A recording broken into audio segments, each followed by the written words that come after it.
Good afternoon. Welcome to Jackson Hole Gymnasium as we await the start of this afternoon's game between the Teton Timberwolves and the Jackson Bronx.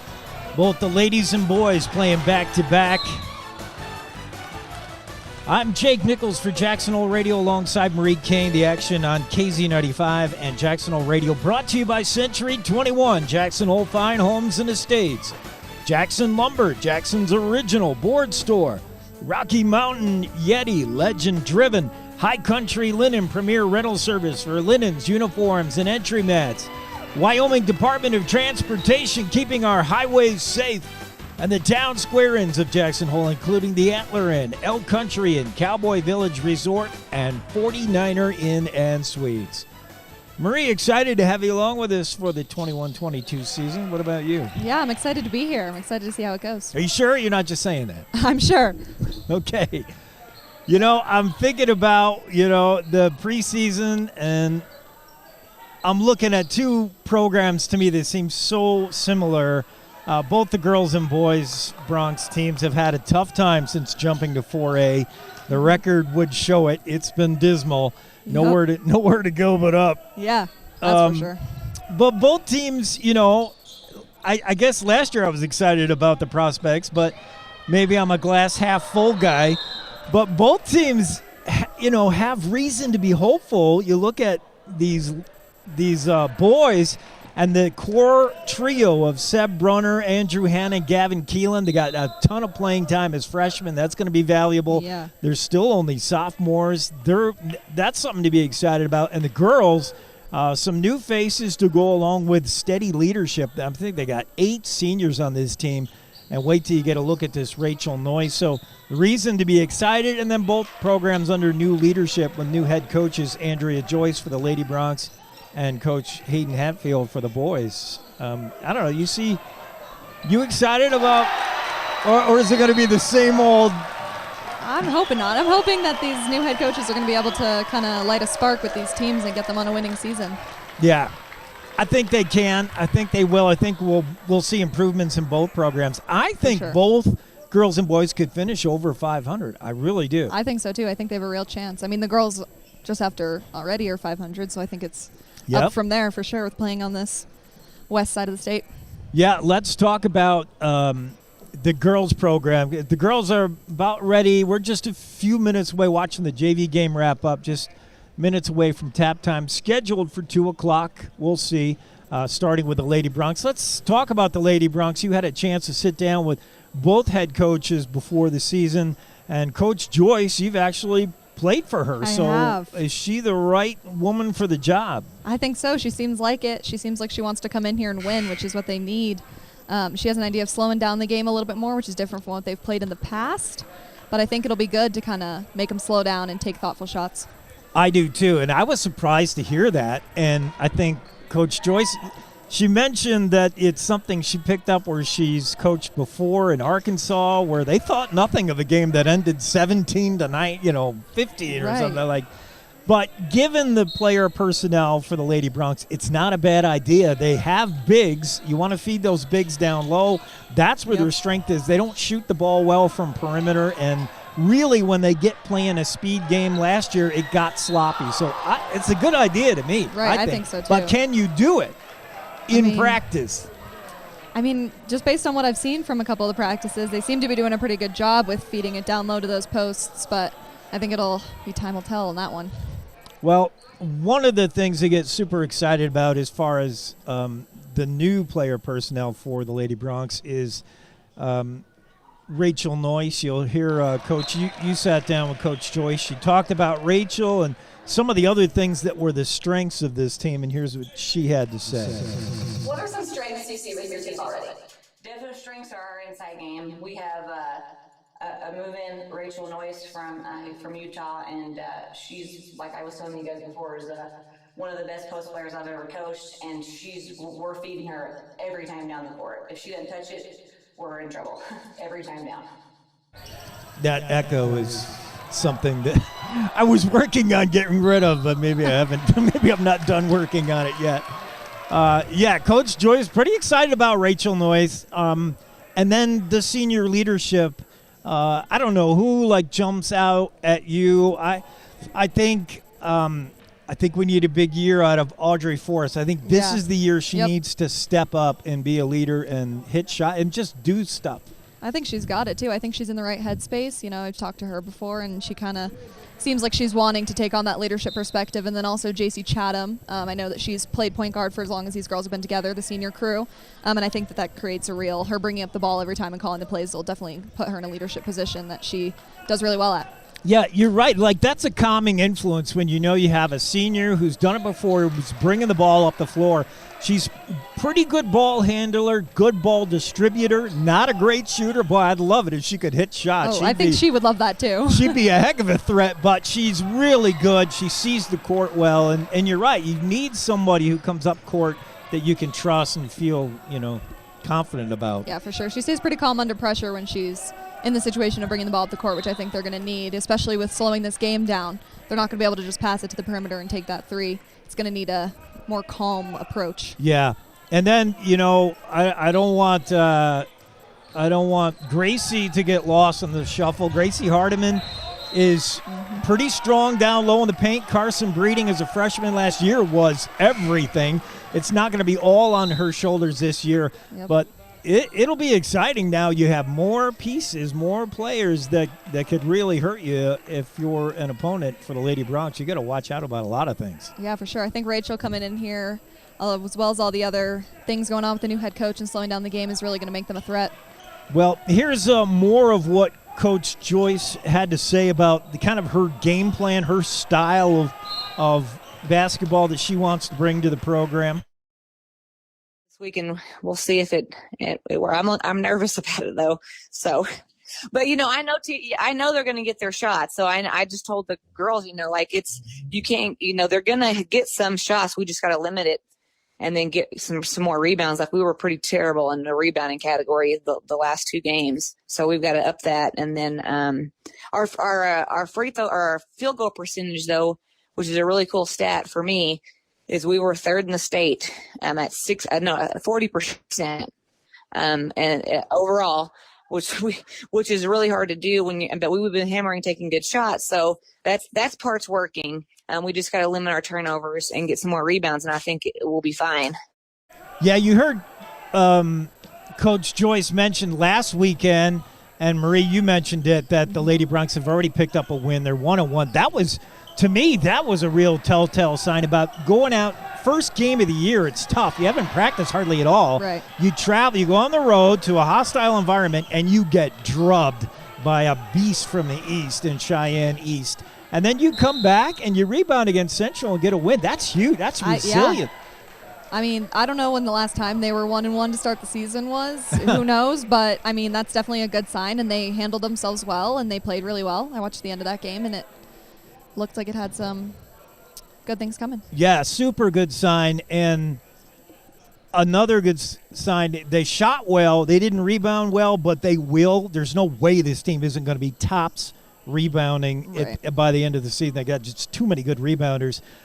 Let's quickly, I don't even know to set this one up what Coach Joyce was talking about. But I want to play this, and then I'm going to come back and talk about the Teton Lady Timberwolves, because they are fun to watch. They're pretty exciting, and they're going to be a big test for Jackson. But here's Coach Joyce talking more about practice and some of the things she's been working on in the early season. Hopefully it's not a rat race. I told them we had practice this morning, and then we watched some film, and I told them, I was like, I said, I hate watching girls basketball. And they're like, well, why are you a coach for girls basketball? I was like, well, I hate watching it when it looks like this, when it's just so many turnovers, so many jump balls, so many fouls, and nobody knows what you're doing. Like, I want, people that watch us, I want them to know that we have a plan and that we're executing on our plan. We're not just going out there playing street ball, Yeah, it's Coach Joyce talking about the game getting scrambly when you just run. And I like the idea of slowing it down. Even if you don't really, in reality, slow it down as much as you want to, at least it's in the girl's mind that, hey, you don't have to play at supersonic speed all the time. Take it easy and take good shots. We'll come back. This is Bronx pregame show. The girls tap here in just a little bit as the JV's finishing up. You're listening to Bronx Pregame on Home of the Bronx, Jackson Hole Radio, and KZ95. Century 21 Jackson Hole Fine Homes and Estates is affiliated with the most recognized name in the real estate industry, providing unique listings, exclusive services, and exceptional results. Century 21 Jackson Hole Fine Homes and Estates will put their love for the area and lifetime of Jackson Hole knowledge and experience to work for you. Go to c21jh.com to view their listings, email team@c21jh.com, or contact Ted Dawson, Kent Hobson, Dawson Smith, Julie Force Pointner, Caitlin King, or Mike Nantes. Century 21 Jackson Hole Fine Homes and Estates. Find your place with them. Jackson Lumber, the board store, Jackson's oldest business and only true lumber yard in town. Jackson Lumber's hardware people are the best in the business, and they do it right the first time. Jackson Lumber works with people who make a living building, so the tools they sell are definitely the best hand tools and power tools available, with names like Vest Tool, Milwaukee, Makita, Skillsaw, Senco, Fine, and DeWalt. Jackson Lumber, the board store at 130 South Gromont. Call 733-6000, 733-6000. At High Country Linen Service, we know that first impressions begin at your front door. More than 80% of the dust, dirt, and grime in buildings is tracked in from the outside. Entry mats eliminate most of that dirt before it gets into your building. For your cleaner and safer workspace, rental mats from High Country Linen Service are a must, and we've got you covered. Clean mats every week at all high-traffic areas, front and back doors, customer counters, kitchen entries, laundered and delivered to your floors. We're committed to clean energy for clean linen. Freshly laundered and sanitized premium quality linens, towels, aprons, and uniforms. Laundered and finished with cutting-edge energy-efficient technology. Good for the planet and good for your business. High Country Linen Service, delivering dependability and premium quality since 1931. Call 733-2638, 733-2638, or stop in at High Country Linen Service on North Glenwood. We're back courtside in Jackson, waiting the start of the Lady Bronx, Lady Timberwolves game. Let's talk about the T-Wolves. Marie, what do you know of them? I watched a couple of their games. I don't know too much about this girls team coming in. They aren't really in this conference as much, so I haven't seen much about them, but I do know that they're supposed to be better than they have been in years past, and I think that'll prove as a good challenge for our girls. These girls are pretty darn good. I don't know if it's just me. They're 7-2 to start the season, these Teton Lady Timberwolves. They play in the 3A Mountain Rivers Conference over in Idaho. They're on a 4-game winning streak.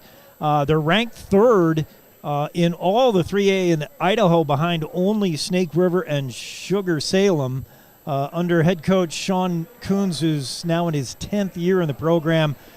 2 years ago, this was the dream team. If you were following lady basketball, there was probably no better girls team in high school in Idaho or Wyoming 2 years ago. Aspen Lassen, Wakely Coons, Analea Brown, Cambry Strite, and Abby Thomas. They were ridiculous 2 years ago. They graduated a bunch of them last year, and now this year there's only little sisters that remain, the generational components. Right. They still have a Brown, it's Kinley Brown, and they still have a Coons, but they're still pretty good. And what they do is they shoot well from the perimeter, and they all shoot well.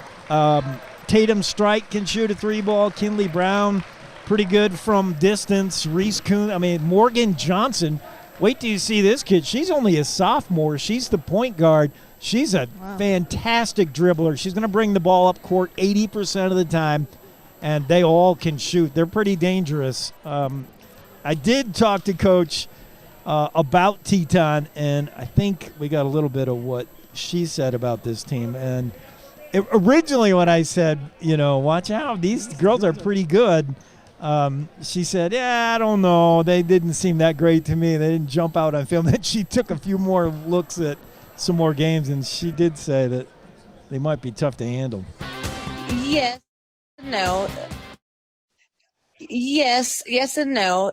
From what I've seen, Teton is one of the only teams that we won't see that won't full court press us. So, and we know that every team in Wyoming that's their go-to. They're gonna, like, Green River is gonna full court press the whole time. So was Star Valley, and so I'm not sure really about Evanston, but I bet they do too.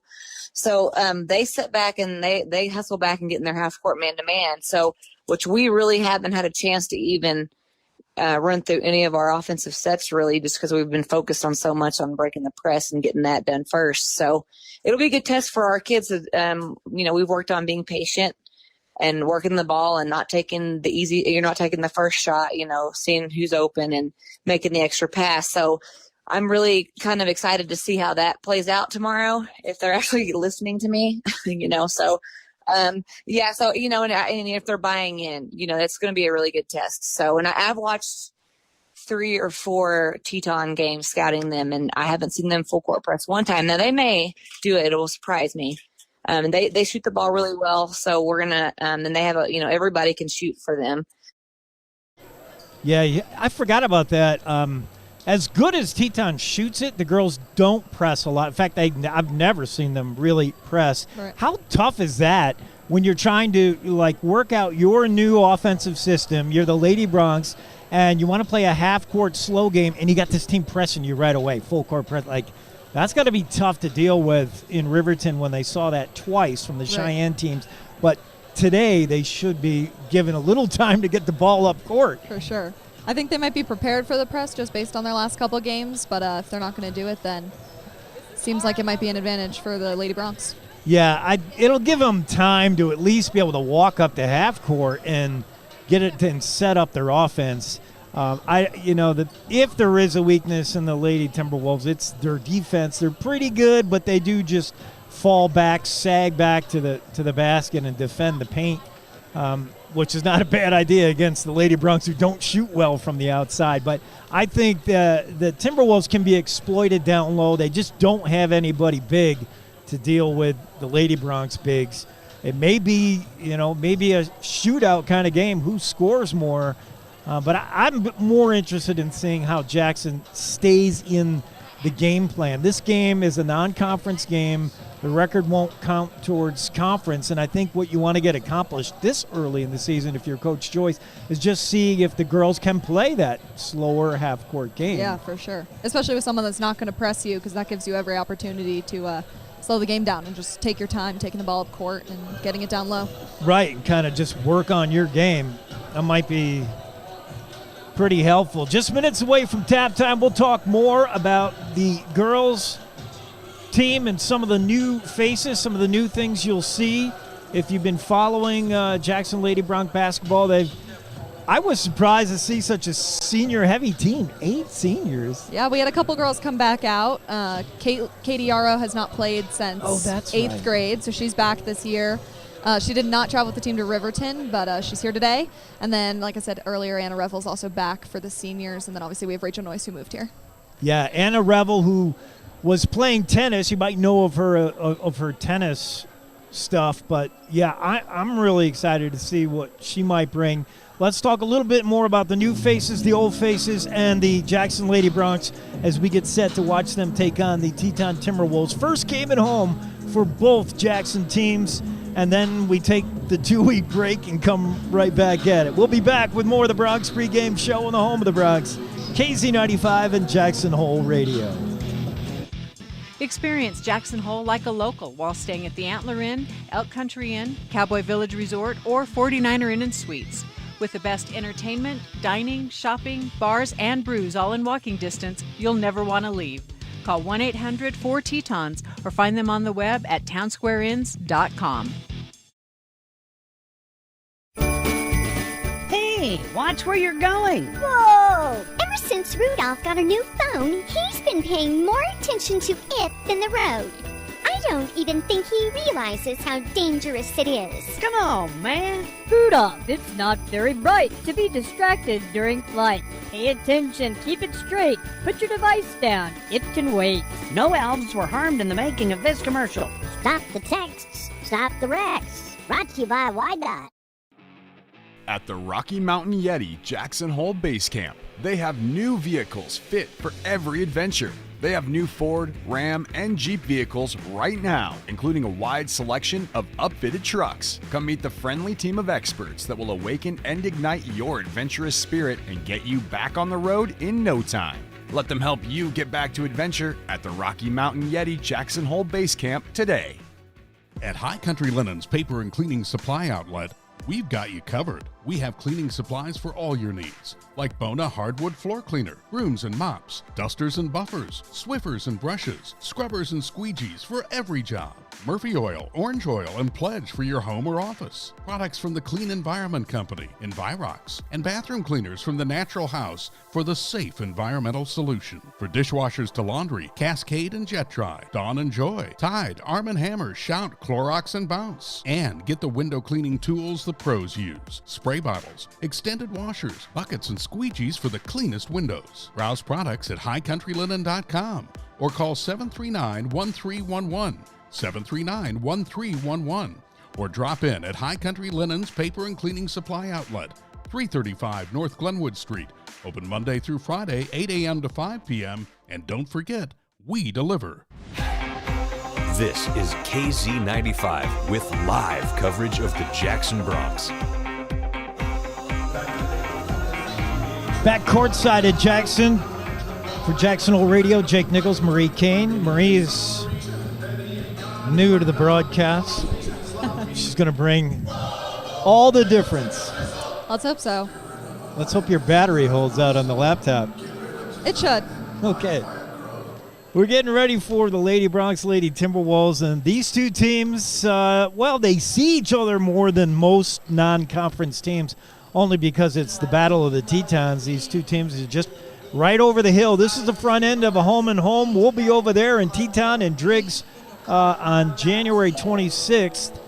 And last few years, it's not been kind to the Lady Bronx, the all-time matchup anyway. The last 4 years going back, I think. Actually, we got to win. So all-time, Jackson's 4-8 against Teton going back to 2006. The Teton Timberwolves have won the last 4 times these two teams have met. So they got some comeuppance due them. And for the Lady Bronx, boy, if you can get depressed fast watching what they've done since they jumped to 4A. Their last winning season, 2009-2010, when they won a title. They've won state titles. These girls have in 1991, 2007, 2008, 2009, 2010. That 3-year run, I think, made state officials decide, all right, this team needs to be in 4A. And since then, it's been really tough. Yep. Really difficult. The Lady Bronx have started the season with a loss against Cheyenne East, who is legit defending state champs, and they looked incredible. And resiliently, Coach Joyce was able to rally the troops, and they came back, had a nice rebound game against Central for the win. So you're looking at a team that's 1-1, maybe 2-1 going into the break. That'd be nice. Yeah, I think they definitely want it, especially this game, because it is so close to home and they know they're going to see him again. And I know that the seniors make up the majority of the team and they're hungry for a winning season. Yeah, that's got to get tough. 3 years of just watching seasons go by where you win just maybe a game or 2 or 3. Some glimmers last year that maybe be hopeful about, but let's give a shout out to seniors that have graduated. I think of this Lady Bronx team, even though they do have 8 seniors graduated. Joanna Smits, who was my favorite passer. Joanna was she had a knack for seeing people open and somehow getting the ball to them. It was crazy. Yeah. She was good at that. Melissa Kusi, who missed a bunch of last year, injured.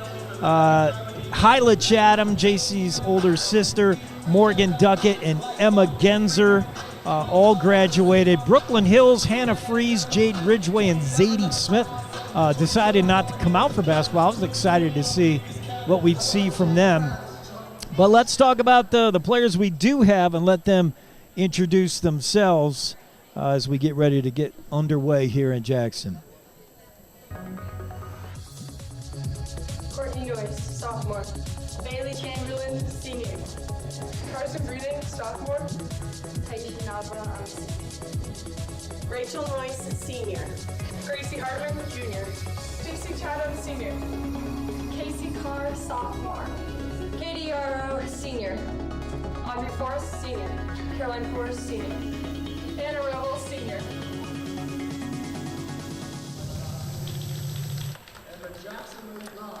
And we're just about ready to get player introductions underway and get started here in Jackson.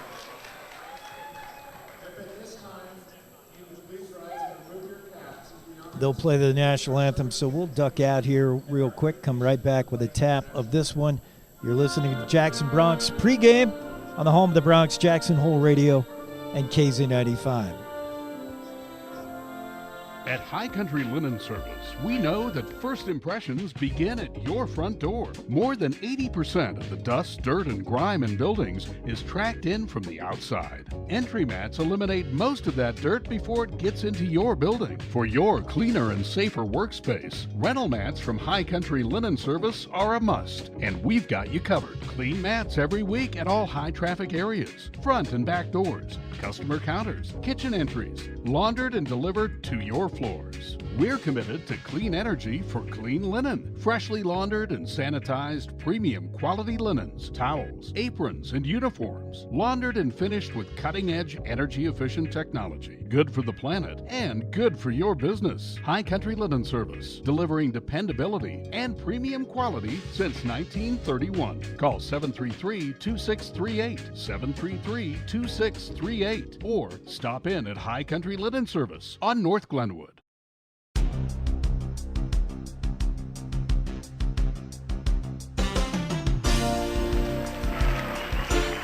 We're back courtside, ready to go here. Marie and I were just marveling over how tall Anna Reville is. Yeah, she's 6'1", it says on our stat sheet. And if Carson Breeding is 6 foot, Anna might even be taller than 6'1". Possibly. She's hopefully going to dominate down low between her, Carson, and Rachel. Got 3 bigs down there. Yeah, I mean, I don't know of a team that can match up with Jackson in the paint there. They're going to be pretty good down low. A lot of the season's going to hinge on how well they shoot the ball and how well they especially shoot from distance. Yeah, for sure. So who do you think, who you thought would be starters? Is that who we're seeing introduced as the Jackson Bronx? Yep, we got all 5 of them in there that I thought was You called it? We it. had you say beforehand. This is the same as this past weekend, I'm pretty sure. So. Okay. So, yeah, it looks like we have Breeding, Noyce, Hardiman, Chatham, and Forrest. Audrey Forrest, yep. Out on the floor for Jackson. Not to be confused with her twin, Caroline Forrest, who's also on the team. She's here. She also did not play in that tournament last weekend, so it'll be exciting to see what she can do as well. For the T-Wolves, it's Reese Coons, Morgan Johnson, Grace Hogan, Tatum Strite, and Kinley Brown out there to start things off. You're going to hear Strite and Brown called a lot. Those are the 2 standout players for the T-Wolves. And, well, they're bringing back the center court tip-off. They kind of went away with COVID. Oh, did it? Yeah, like that's an well. I mean, they were. Well, it's a contact sport, so I think it put the ref in close proximity with two. Like you had 3 players too close. I don't know. It seems silly to me that it would eliminate the tip-off. Interesting. But they will tap here. It looks like Noyce will handle the chores for the Lady Bronx. Lady Bronx in their home whites trimmed in black. And for the T-Wolves, they're wearing that maroon trimmed in red in their roads. Teton moving right to left on your radio dial. And we're ready for the tap. And Noyce wins it to Carson Breeding. Bounce past Gracie. Hardiman kicks it back out to Forrest. She'll try an 18-footer. Good, and that's good news right off the bat. Audrey Forrest delivers, and a little bit of press here for Lady Bronx. Tatum Strite with the ball here on the near elbow. Over to Kinley Brown. Kinley Brown drives the lane, gets shut off by Hardiman. Strite will try a three, no good. Rebound Jackson. J.C. Chatham hauls it down. So Jackson with a strong start. J.C. calling out a play here. And a bounce pass to Breeding. She's looking for something inside, not there. Noyce will try to make a move, double team, kicks it back outside. That's how you do it. And bam, just like that, Forrest delivers. And they're going to call that a three? Yep, that was called a three. She's got 5 points nice so far job, already. Audrey. Driving the lane there is Porter Wood, and she got shut off and I believe fouled. We'll see who that calls on. It was called on Rachel Noyce. And that is Coach Joyce's worst nightmare. Rachel's got her first. Triggering in here is Morgan Johnson. Can't find anybody open now. She gets it to Kinley Brown. Brown being guarded by Noyce.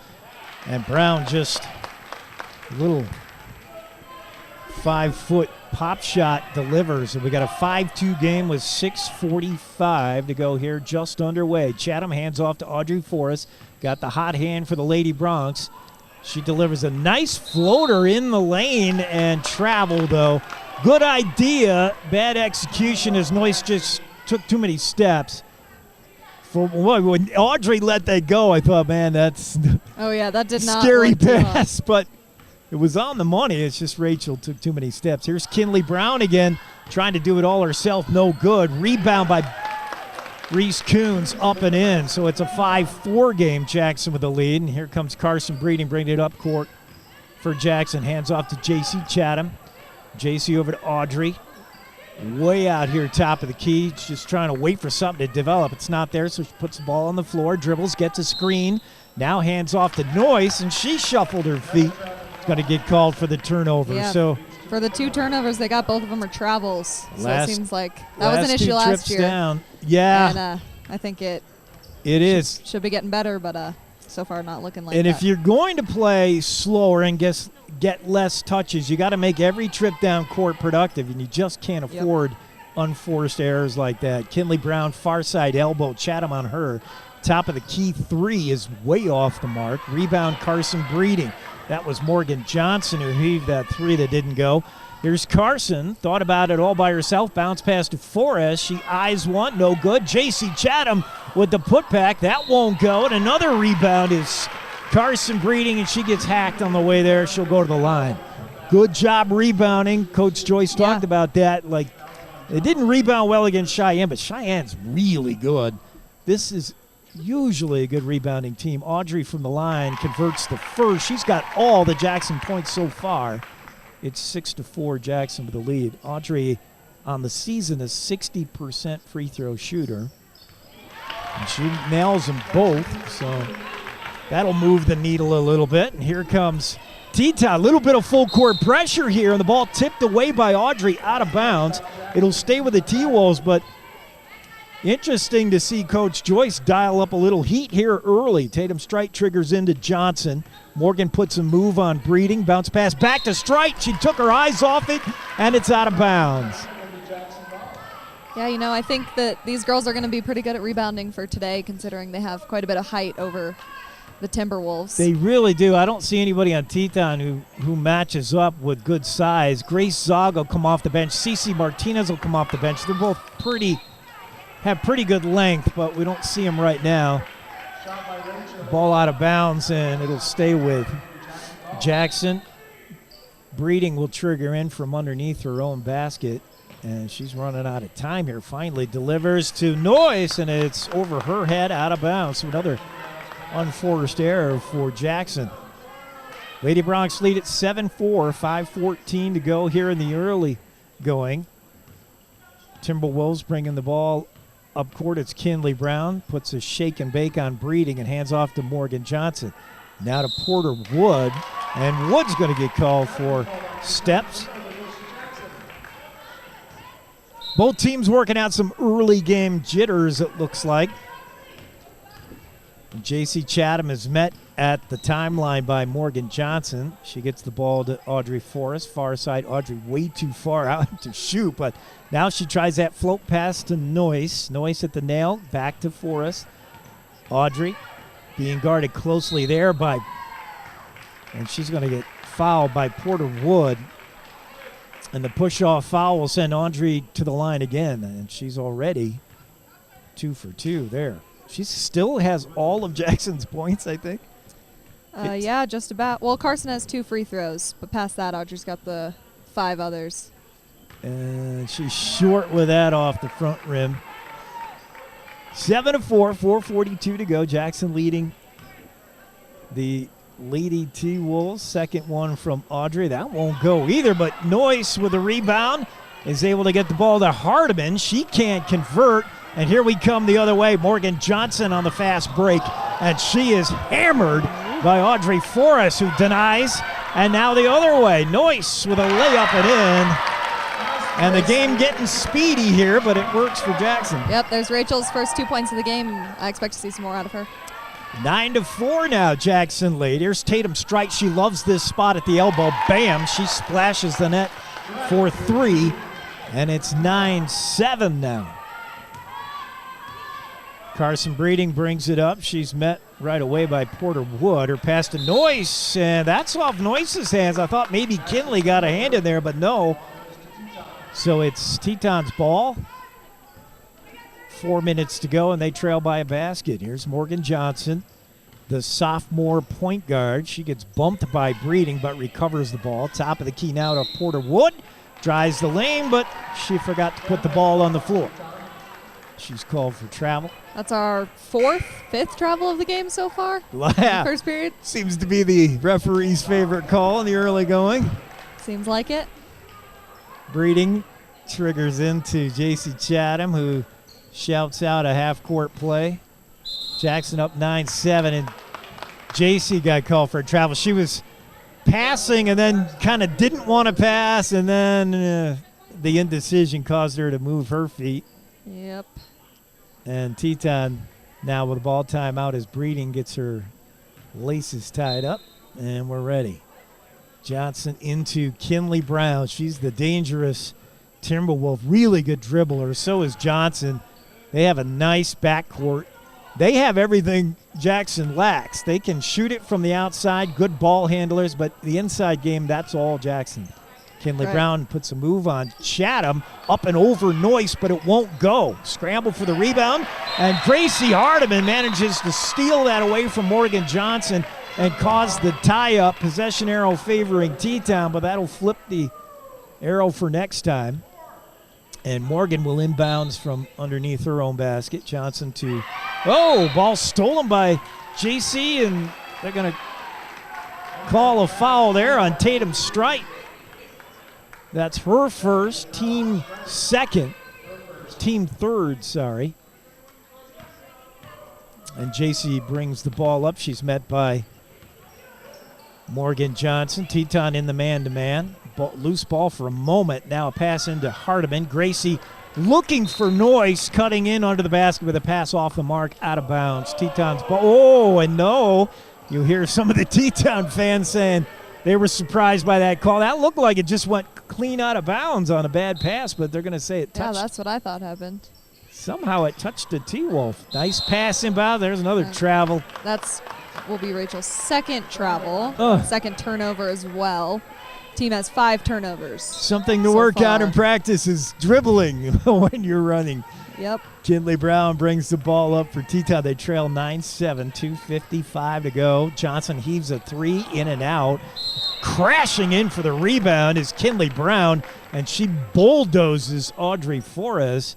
They both get up there, look okay, and they're going to call that. She's going to make herself be okay. She's a tough one. Audrey's going to say she's okay no matter what. Did they call the foul there or not? I don't. Jump ball they called. Okay, and Jackson in possession. Chatham inside to Gracie Hardiman. Nice look.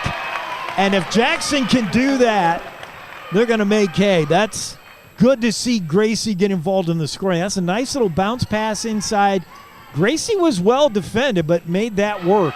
And now a steal by Breeding, but she knocks it out of bounds.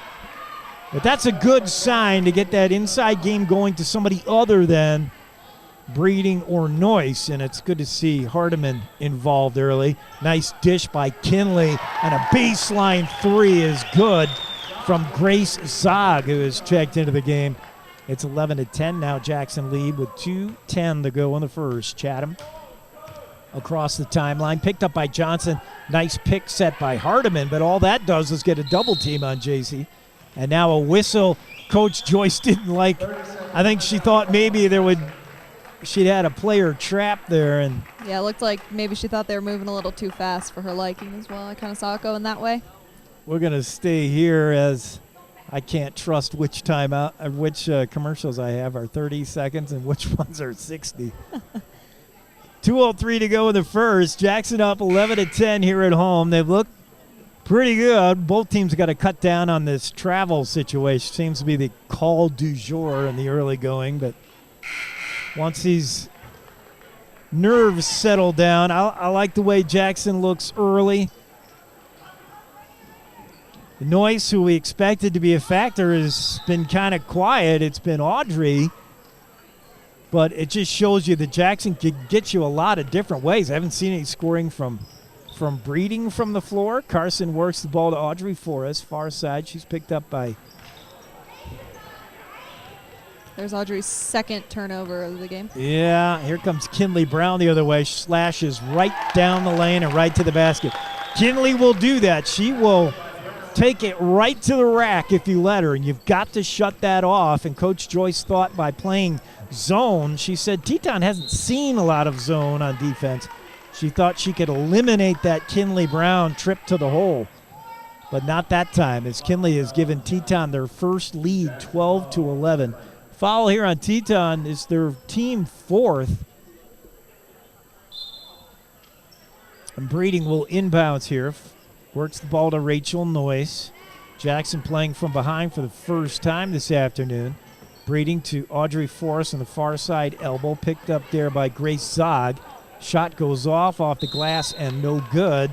Strike down with the ball, but she ties up with Breeding, and they're going to call it jump ball Teton possession. 1:19 to go in the first. Teton. Oh, and a pass into Kinley Brown. She wasn't ready for it, but it goes to Grace Zog, who saves her. Grace now open momentarily. Three-pointer up from Morgan Johnson is short. Breeding on the rebound. Jackson doesn't have the numbers, and Carson will just pull up. Chatham far side. Nice little move, but that was that stutter step before you put the ball on the floor. That happened a lot last year. Yep, that was something she was talking about, how she wanted to get under control this year.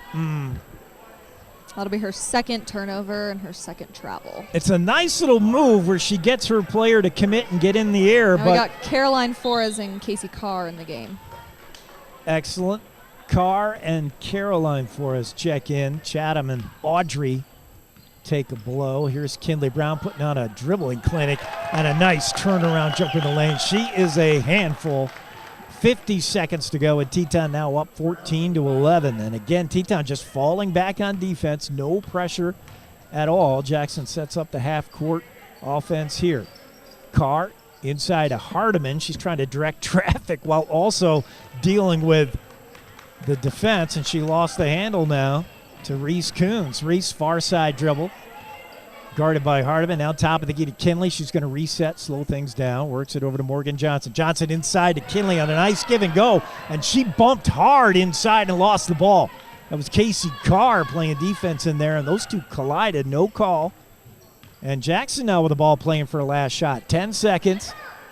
Casey Carr to Noyce, poked away from her, but she recovers. She's now double-team trapped. Tries to pass out of it, and last second shot here by Noyce won't go, and that's how we end the first with the score Teton 14, Jackson 11. We'll be back with the second quarter after this. You're listening to Jackson Bronc Basketball on KZ95 and Jackson Hole Radio. At the Rocky Mountain Yeti Jackson Hole Base Camp, they have new vehicles fit for every adventure. They have new Ford, Ram, and Jeep vehicles right now, including a wide selection of upfitted trucks. Come meet the friendly team of experts that will awaken and ignite your adventurous spirit and get you back on the road in no time. Let them help you get back to adventure at the Rocky Mountain Yeti Jackson Hole Base Camp today.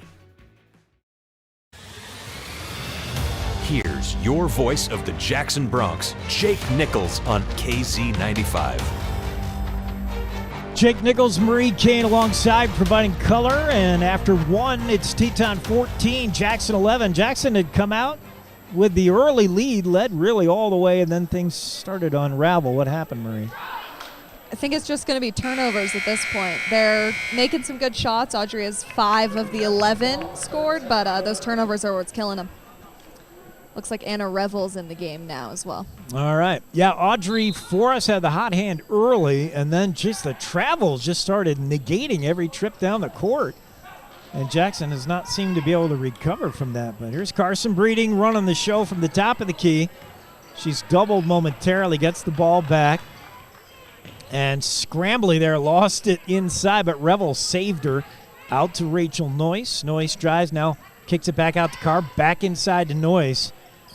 Now to Breeding. Carson tries a drive, and she gets hammered on the way there, and she'll go to the line. This will be her second time at the line today. She's 100% today from the line. 2 for 2. 7:37 to go in the first half. Carson Breeding converts that one, yes, and it's 14-12. It looks like Teton is playing better defense down inside. They're really making life miserable for Rachel Noyce. She hasn't had a look. Every time Rachel touches the ball, there's 2 Timberwolves all over her. So don't think word hasn't gotten out that 15 is the dangerous one for Jackson. They haven't allowed her much room to work. Morgan Johnson works it far side here to back out to Kinley Brown, top of the key.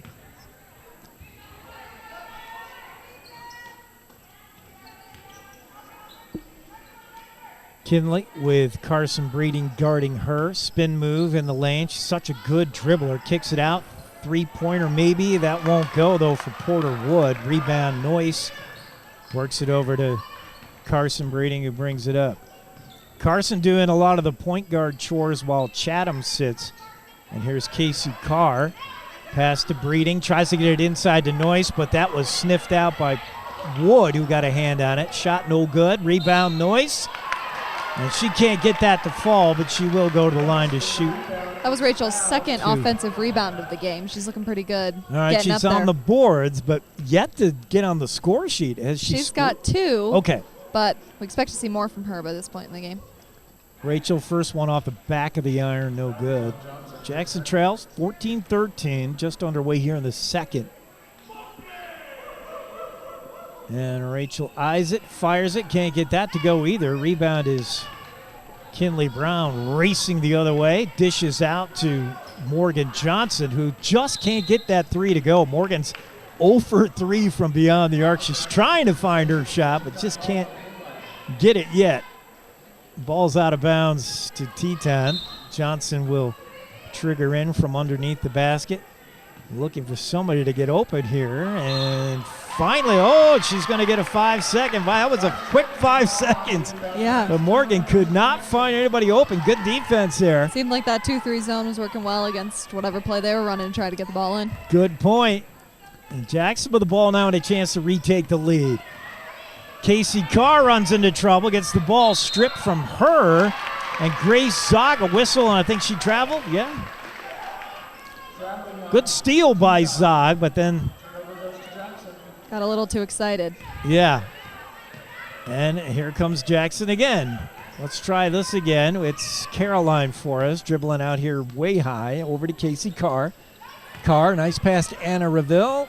Anna, spin move, finds a wide open Carr up at the point there, and now the ball just out of her hands, stolen away. Morgan Johnson to Kinley Brown. Far side, Kinley going to slow it down, waiting for numbers. Works it to Johnson. Near side here to Porter Wood. Wood hands off to Kinley Brown, although Brown wasn't there for the handoff, and now she's got it. Kinley thought about driving, kicks it back outside. Far side now, Morgan Johnson, but she's not feeling it from three, so she won't take the shot. Works it back to Kinley. There's her standard spin move, and this time it doesn't work. Anna Reville with a rebound. And Jackson again trails 14-13 with a chance to take a lead here. Carson Breeding. Breeding with Wood on her. That's the tall matchup. Caroline Forrest. Ooh, man. That was halfway down the cylinder and kicked back out. No good. Kinley Brown gets out of control and really got wrecked in there. And I'd be surprised if she didn't hurt something. Man, that looked like an awkward fall. Yeah, it looks like she kind of like spun on the ground. Yeah. And who got the foul?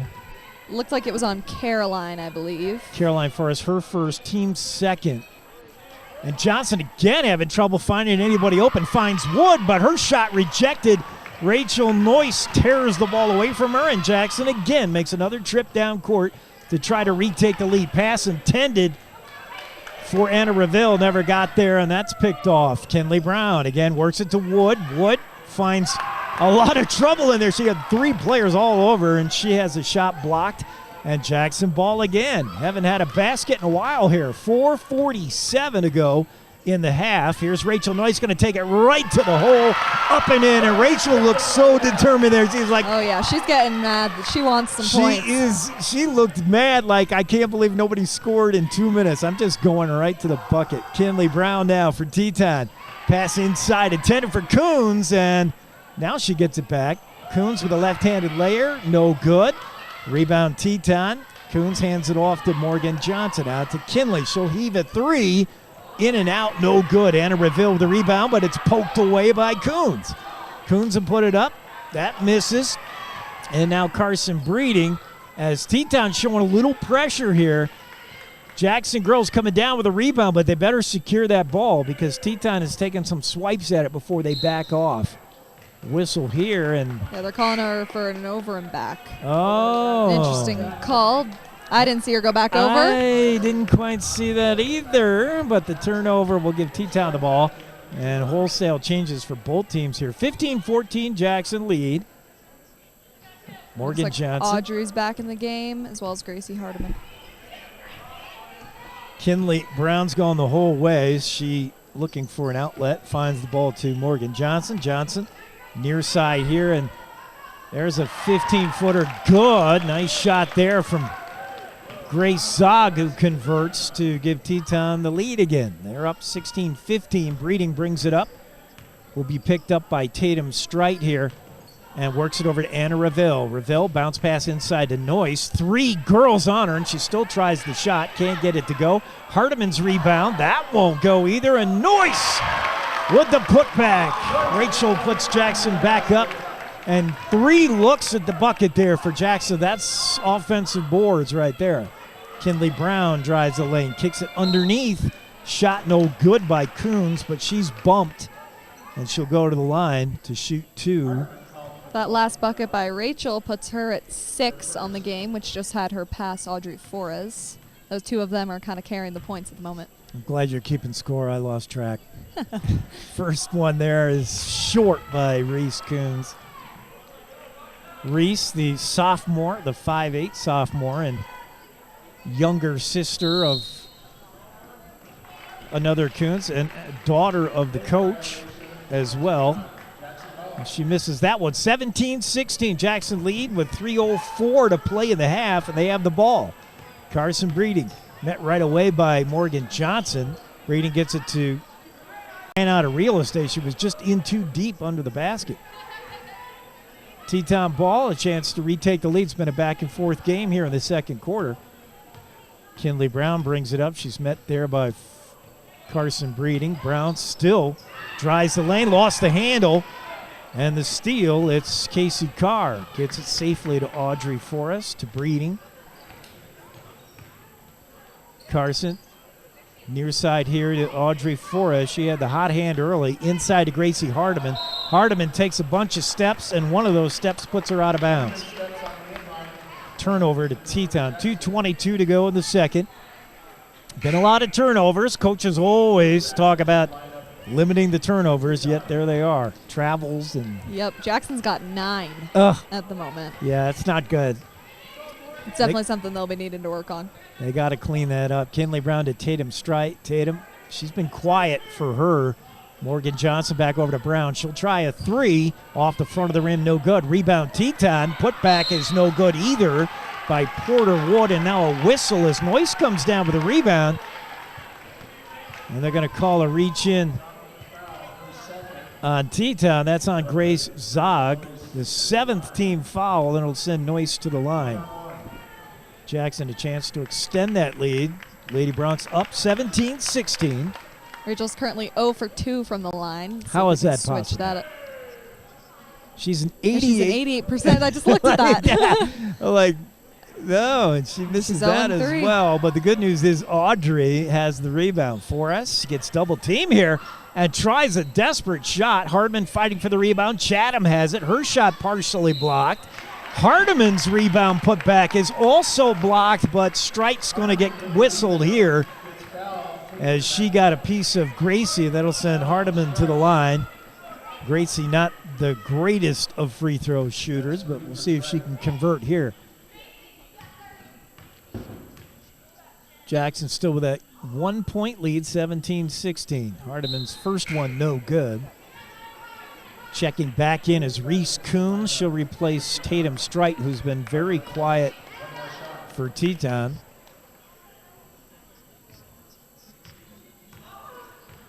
Hardiman takes her time with the second shot. Eyes it, fires it, and gets it.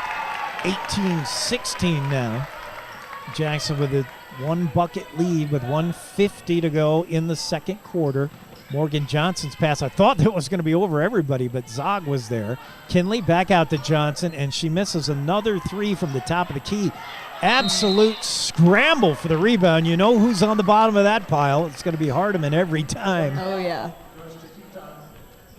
And a jump ball will go Teton's way. Johnson will inbound. She's had trouble finding people open as Jackson does a good job here again. There's Audrey. Audrey Flores got a hand on that inbounds pass and stole it away. She loves her steals. She was talking about it to me in school. Is that right? Yep. She was sending me her huddle highlights of her 5 steals against Cheyenne Central. Chatham from 3. Good! And are you kidding? J.C. Chatham from distance has made it 21-16. There's a floater pass to Coons off her hands, no good, and Chatham coming the other way. Look out, got it stolen away from behind. And Teton will take control. JC never saw that back pressure. Kinley Brown now puts a move on JC, drives, and Audrey again rejects that pass. I'm not sure if it was a pass or a shot, but Audrey just whacked it out of bounds. It'll be Teton's ball, but Audrey Forrest playing a little defense here. Inbounds pass coming from Morgan Johnson out to Kinley Brown. Kinley back to Johnson. She'll try a 3, and again, she cannot get it to go. I think she's tried 4 or 5 and just She was wide open on that one, too. Just doesn't have it. Yeah, a good look, but she's just not feeling it yet. Kinley Brown got in trouble there, and she travels. And a good double team from Chatham and Noyce to tie up Kinley. And with 40 seconds to go, too much time to play for the last shot here, but Jackson Girls with a 21-16 lead. J.C. Chatham with Johnson on her. J.C. far side, Audrey Forrest. And she'll try a 3. That one misses. Rebound Teton. Tie up. Jackson ball, I believe. Yep. And now with 25 seconds, and Jackson enjoying a 5-point lead. The inbounds coming here from Casey Carr. Casey floats one to Hardiman. Gracie kicks it back out to J.C. Chatham. Chatham bounce pass to Audrey. She likes that spot, but she's going to go inside to Noyce. Very tough for Rachel, but she gets the putback. After originally missing the shot, she gets her own rebound and puts it back, and Jackson now up 23-16. Teton, last shot coming. 3 seconds, up and no good. And a good job by Audrey to bang it off of Porter Wood to retain possession. As Audrey's basketball intelligence is looking pretty good. Yes, she's looked really good in this first half. She has. No chance there on a last-second heave, and Jackson really happy to take a 23-16 lead into the locker room here at the half. You're listening to Jackson Bronx basketball in the home of the Bronx, KZ95 and Jackson Hole Radio. Experience Jackson Hole like a local. Recently renovated, the 49er boasts a new lobby, extended continental breakfast, indoor swimming pool, fitness facility, and 12-person outdoor hot tub. Located on Pearl Street, the 49er is just 3 short blocks from Jackson's greatest bars and restaurants, where you'll find your home away from home. Enjoy your time in Jackson as part of the Town Square Inns, and stay at the 49er Inn and Suites. At High Country Linen's Paper and Cleaning Supply Outlet, we've got you covered. We have cleaning supplies for all your needs, like Bona hardwood floor cleaner, brooms and mops, dusters and buffers, Swiffers and brushes, scrubbers and squeegees for every job, Murphy oil, orange oil, and Pledge for your home or office, products from the Clean Environment Company, Envirox, and bathroom cleaners from the Natural House for the safe environmental solution. For dishwashers to laundry, Cascade and Jet Dry, Dawn and Joy, Tide, Arm & Hammer, Shout, Clorox, and Bounce. And get the window cleaning tools the pros use, spray bottles, extended washers, buckets, and squeegees for the cleanest windows. Browse products at highcountrylinen.com or call 739-1311, 739-1311, or drop in at High Country Linen's Paper and Cleaning Supply Outlet, 335 North Glenwood Street, open Monday through Friday, 8 a.m. to 5 p.m., and don't forget, we deliver. At the Rocky Mountain Yeti Jackson Hole Base Camp, they have new vehicles fit for every adventure. They have new Ford, Ram, and Jeep vehicles right now, including a wide selection of upfitted trucks. Come meet the friendly team of experts that will awaken and ignite your adventurous spirit and get you back on the road in no time. Let them help you get back to adventure at the Rocky Mountain Yeti Jackson Hole Base Camp today.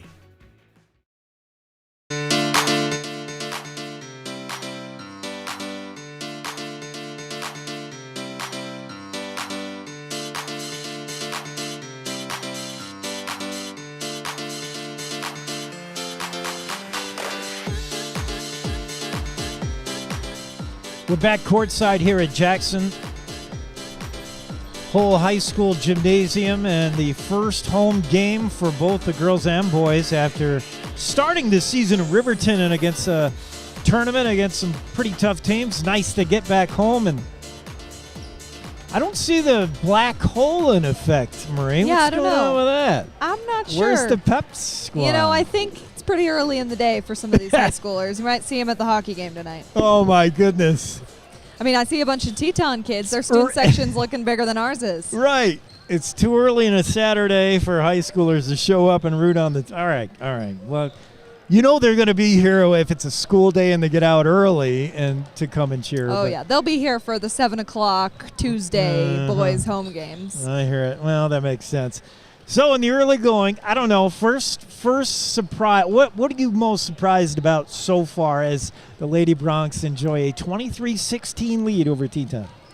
I would probably say the free throw shooting. They're not doing too good. Carson's 4 for 4, but everyone else is 50 or below percentage-wise on their free throws. Yeah.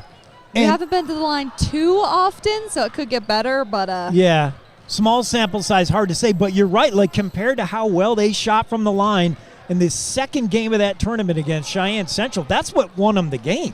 I mean, they scored like 26 points from the free throw line or something. It was all free throws towards the end. Right. And I couldn't believe how well they hit them. And maybe they were playing a little out of their heads at that point, and they've come back to earth. I don't know. But so far, probably the usual suspects. If you were a fan of the team last year, Audrey Forrest, I mean, she led the team. Her and Carson Breeding led the team almost every night in scoring. Audrey taking care of business here, the steady senior. First thing right out of the bat, she hit a 2-pointer, then a 3. She looked comfortable and pretty calm. Yeah, she hit 5, but hasn't hit one since. Yeah, and that's kind of Audrey. I mean, she can be a streaky shooter.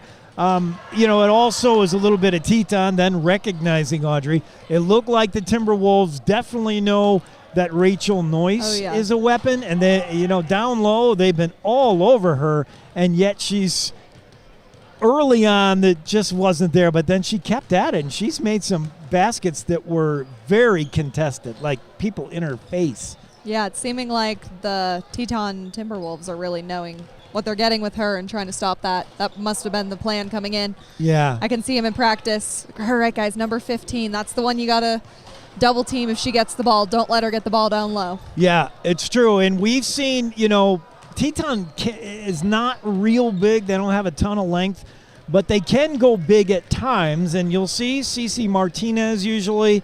I don't know if we've seen much of her. She's 5'11", and she's probably the best answer other than Porter Wood. And we have seen Porter Wood go most of the way here, and she's not normally a starter. So I think the recognition from Coach Sean Coons of the Timberwolves that this Jackson team is big, and if you're going to have to play down low with them and try to deny shots from in close, make Jackson shoot from the outside, that's kind of the idea. That would be the game plan if I'm the coach. But so far, Audrey Forrest has made him pay early, and then J.C. Chatham with a big three. So you're right. We talked about how this team was going to pound the ball in the paint, but they couldn't neglect the long shot, and they've had some perimeter shooting already. Yeah, I mean, a couple of them, they definitely have the ability to make it. It's just definitely not their strong suit, especially with all the talls they can put down.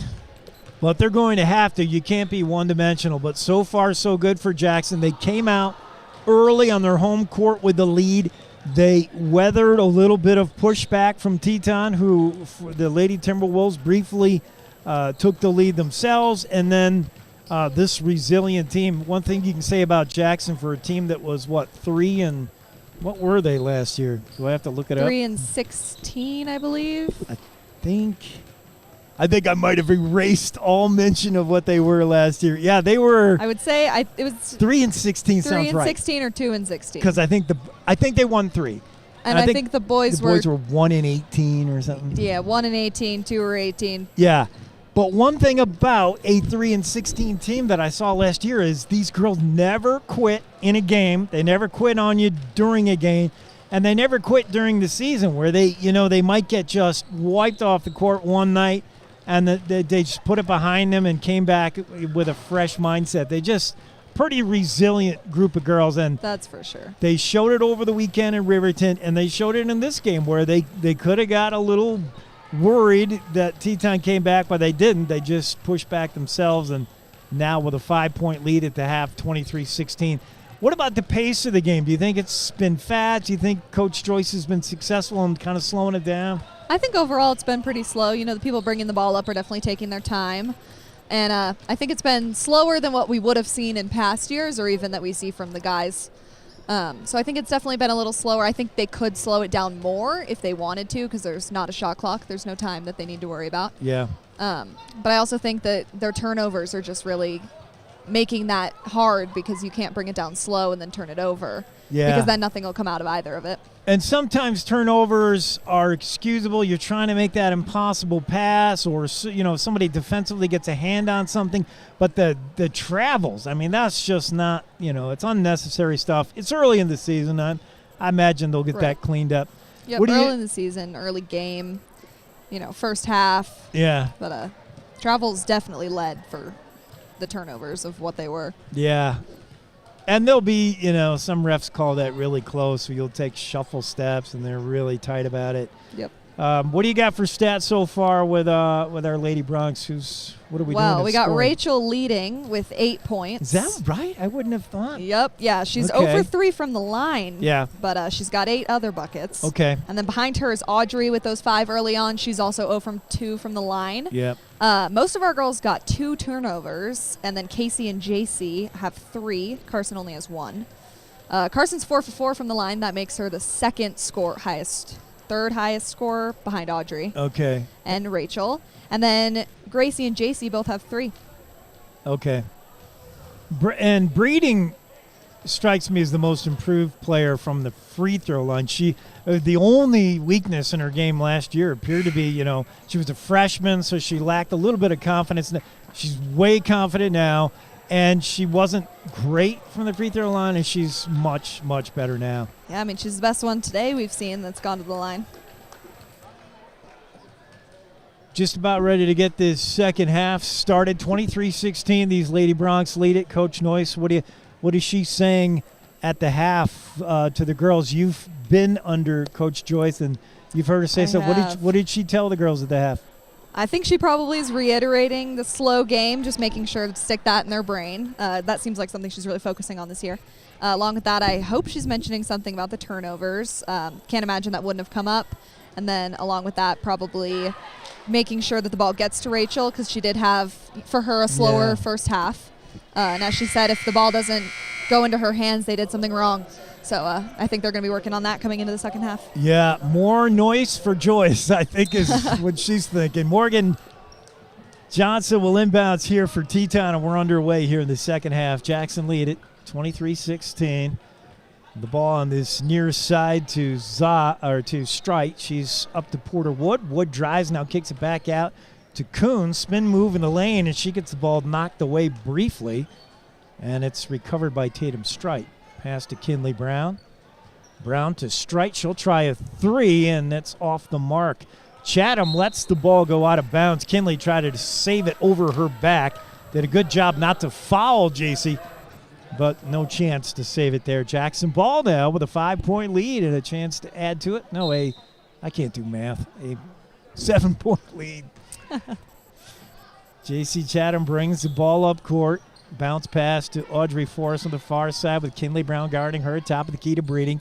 Now to Chatham. Little perimeter play here as nobody is in the paint. Breeding wrestling with the ball. Refs letting him go for a minute, and I like it. Carson back out to Chatham to a wide open Forrest. Her three is knocked away by Kinley Brown, who got over there pretty quick.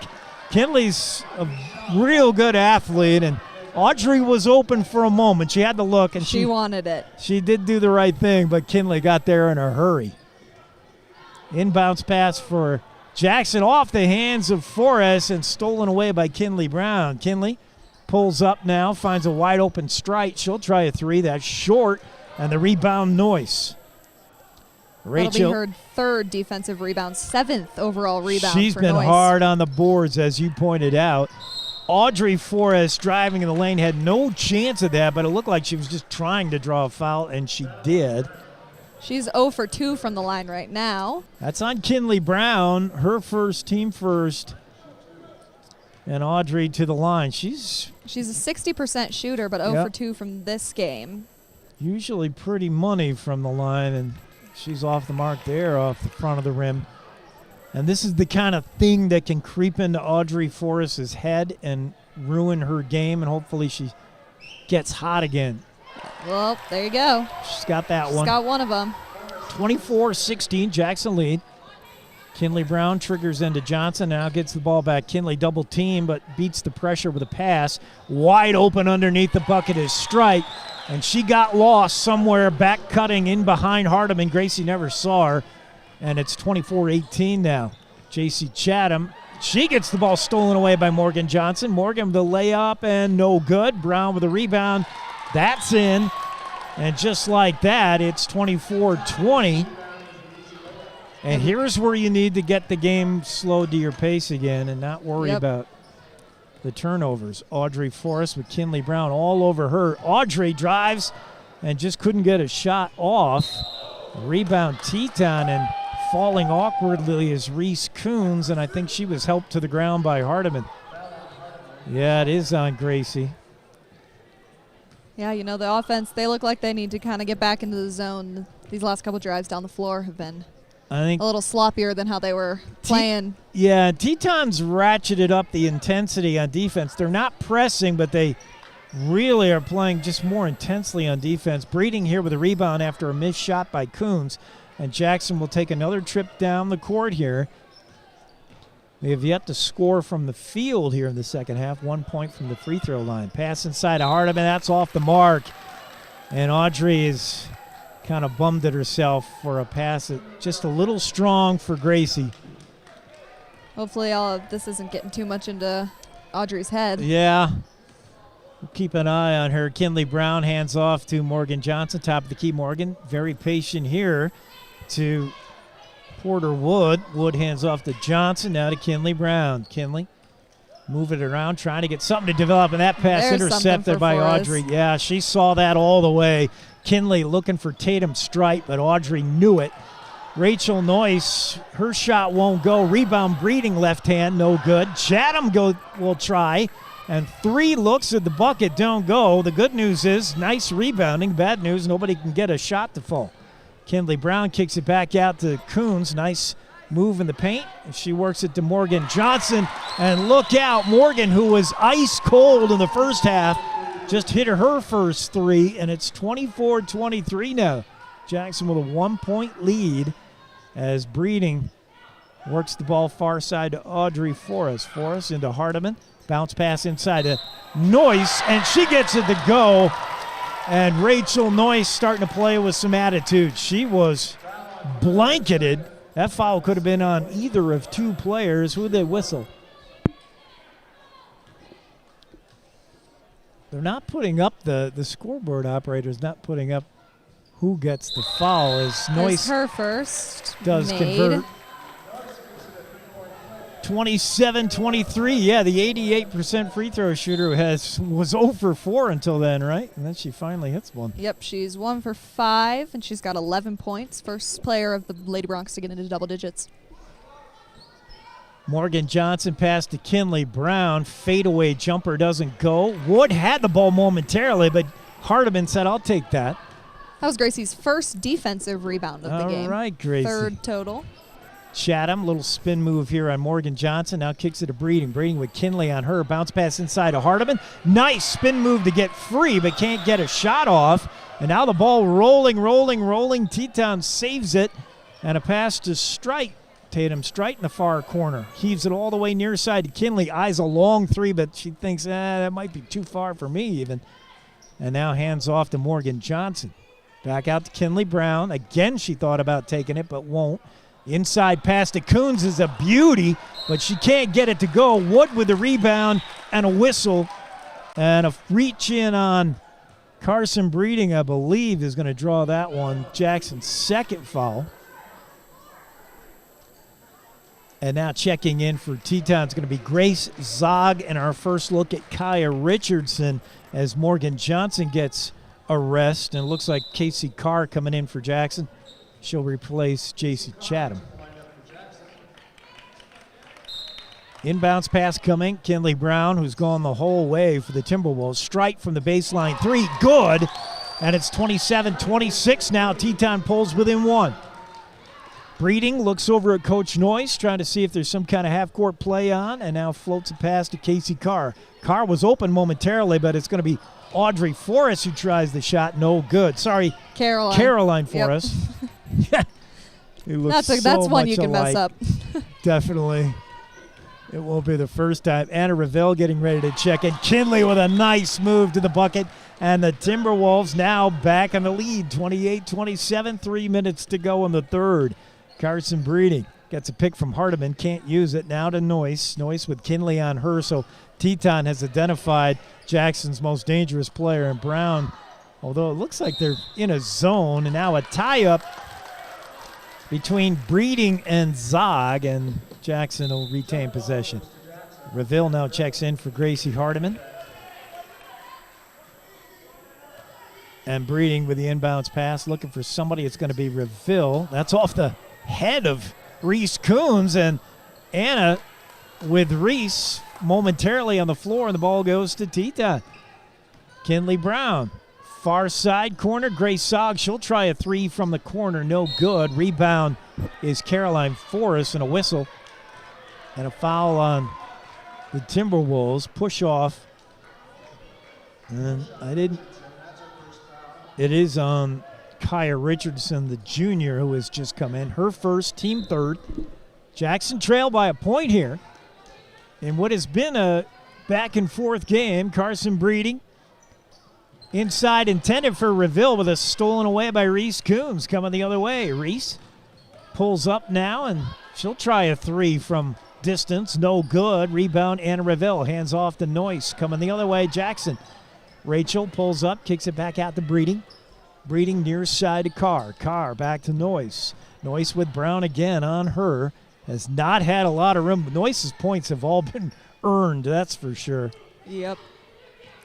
And Jackson will reset here and see if they can get a fresh look. Caroline Forrest. Caroline seems to be doing a good job with slowing down the game whenever she has the ball. Good point. She did seem to purposely, intentionally say, let's reset things, but still the result is a turnover here.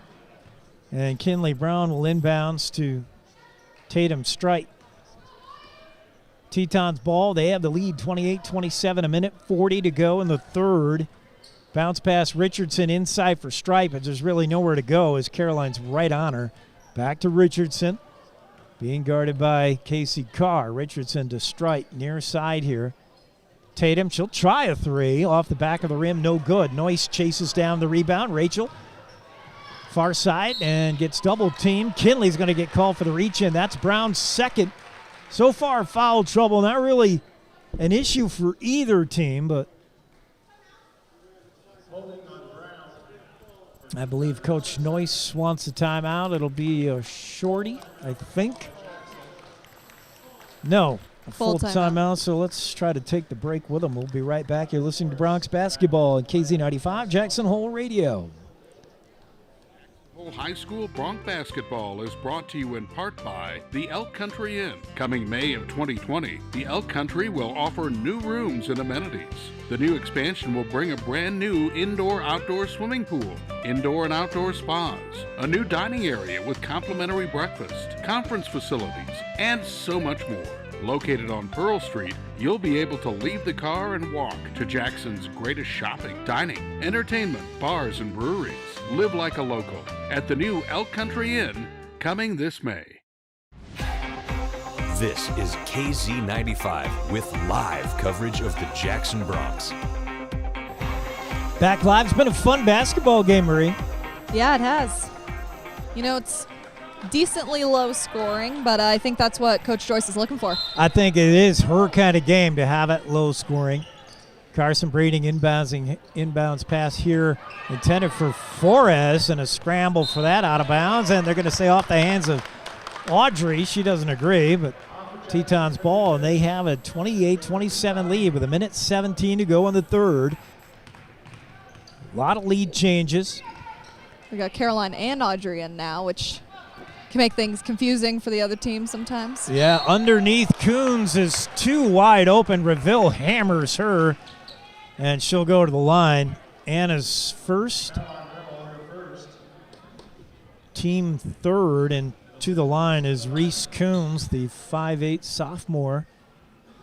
Takes a deep knee bend, fails to draw iron on that one. And Hardiman will check in for Anna Reville, who just picked up that foul.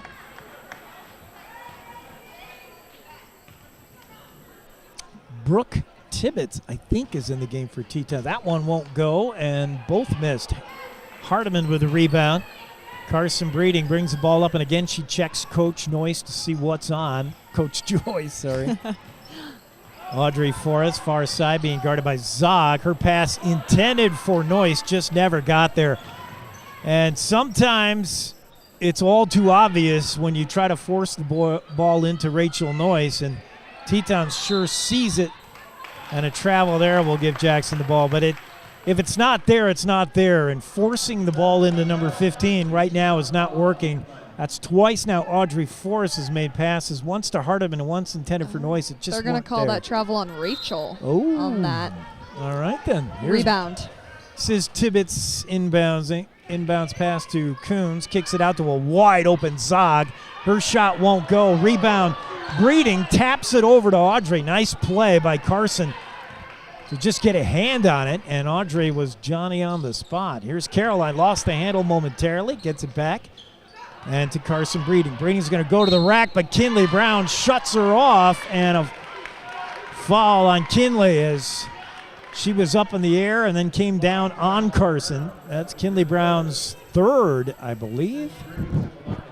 Here's Carson at the line. She's currently 4 for 4 on the free throws, and that'll make her 5 for 5. Splashes, nothing but nylon. We're tied at 28. We talked about Breeding's improved free throw shooting. She was never horrible. She was like in the 50% range, but she's much better now.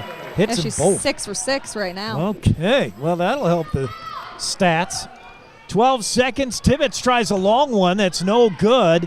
Breeding with time ticking. Last chance for the Lady Bronx here as they work up to Caroline. Wide open Hardiman. She took a step too many and gets called for travel. And with 2.5 seconds, that's all Teton has to work with as the junior Tibbetts will inbounds here, and there's no way she's 5'8". I'm going to adjust that right now. Tibbetts is 5'6", maximum. And Kinley runs out of time as she heaves one just for show. No good off the front of the rim, and we'll take a pause here. Come right back with an exciting finish. After 3, it's Jackson 29, Teton 28. You're listening to Bronx Basketball on Home of the Bronx, KZ95 and Jackson Hole Radio. All right, listen up, elves. I know this is a busy time of year, and we all have places to be and things to do. But please, don't text and drive. Be careful. Last week, Sheldon and Shipping crashed into a load of Legos. And yesterday, Randy and Rapping ran through a red light. Just slow down, buckle up, and put your phone down while you drive. Thank you. Now get back to work. Stop the texts, stop the wrecks. Brought to you by YDOT. Your home for Jackson Hole High School sports is KZ95. Let's get back to the game. Good advice from YDOT. Thank you, plow guys, for getting out there and doing the work, throwing a little sand down as well. People have been sliding all over the place. Smith's parking lot was Right. real bad this morning. I slid right through there. Oh, man, it's crazy. It's just so, it's those days, like it's warm enough that it gets wet in the day and then it ices, and it's been slick. Coming back from this lack of snow early in the winter, it feels like we're like behind on the whole winter driving. Definitely needing to stay safe out there. I know. Everybody, work on your winter skills. Those of you who have forgotten and those of you new to the area. Get good and get good fast. We all depend on it. It'll be Teton with the ball. They trail by 1. 8 on the clock. And Kinley Brown, who's gone the whole way for the Timberwolves. She doesn't sit very often. Strite thought about a 3. Now puts a nice move and drives the lane. A little 10-footer won't go. Rebound, Carson Breeding. And the rebounding has been much better for the Lady Bronx in this one. Here's Audrey Forrest, far side, ties up briefly with Morgan Johnson. And they're going to whistle Morgan on the reach in here? Yes, they are. Morgan Johnson draws a foul. That's Teton's 6th foul and the 3rd on Johnson. Noyce hands off to Breeding, who runs right into Tatum's strike. Now the ball's loose in the paint, and a whistle as Noyce is on the bottom of that pile. And a timeout, I believe, in order to save Rachel Noyce. She had possession. That's a smart call by Coach Joyce, as instead of waiting for the tie-up, she whistled a quick timeout there to save her player, Rachel Noyce, who had possession of the ball on the ground. Not much Rachel could do but hang on. That's for sure. So Jackson will have the ball and the lead here, 29-28, 7:31 to go. And this is when poise is so important. I mean, this team has a lot of seniors, but when these close games have been back and forth, a lot of it comes down to experience, being there before and learning how to win close games. Yeah, that's for sure. I think the seniors taking over up here are going to help out a lot. I don't think you'll see a lot of panic in this team. Very experienced. Nice pass by Hardiman inside to Audrey Forrest, who cannot convert, but she's bumped, or else Noyce was bumped on the rebound. Well, that's a call on somebody. Blocking foul on. That's on Porter Wood, her 3rd. Teton racking up the fouls here, almost to the bonus. That's the 7th team foul. That'll send Rachel Noyce to the line. We said she's been a really good free throw shooter in Riverton. Here in Jackson, she's been less good. 88%, but 1 in 5 from the Bronx free throw line. Uh-oh. Now she's 2 and 6. She's just waiting until they really count. It's 30-28 now as Rachel converts the first. Here she is on the 2nd of the one-on-one. And that one's strong off the back of the rim. Rebound Coons, but not for long. Rebound Johnson, sorry. And now Teton will come up with it.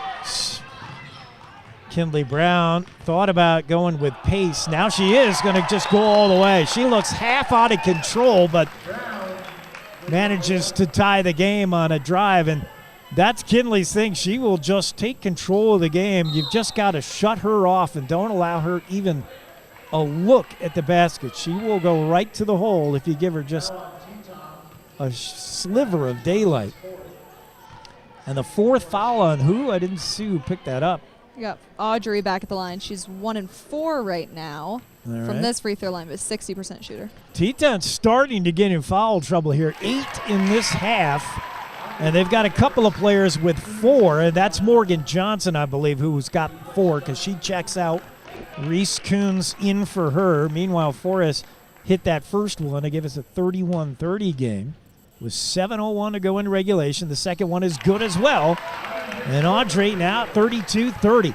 Brown into Porter Wood. We'll see how Teton responds. It's been back and forth pretty much the whole way. Kinley Brown kicks it out to Strite. Eyes along 3, won't take it.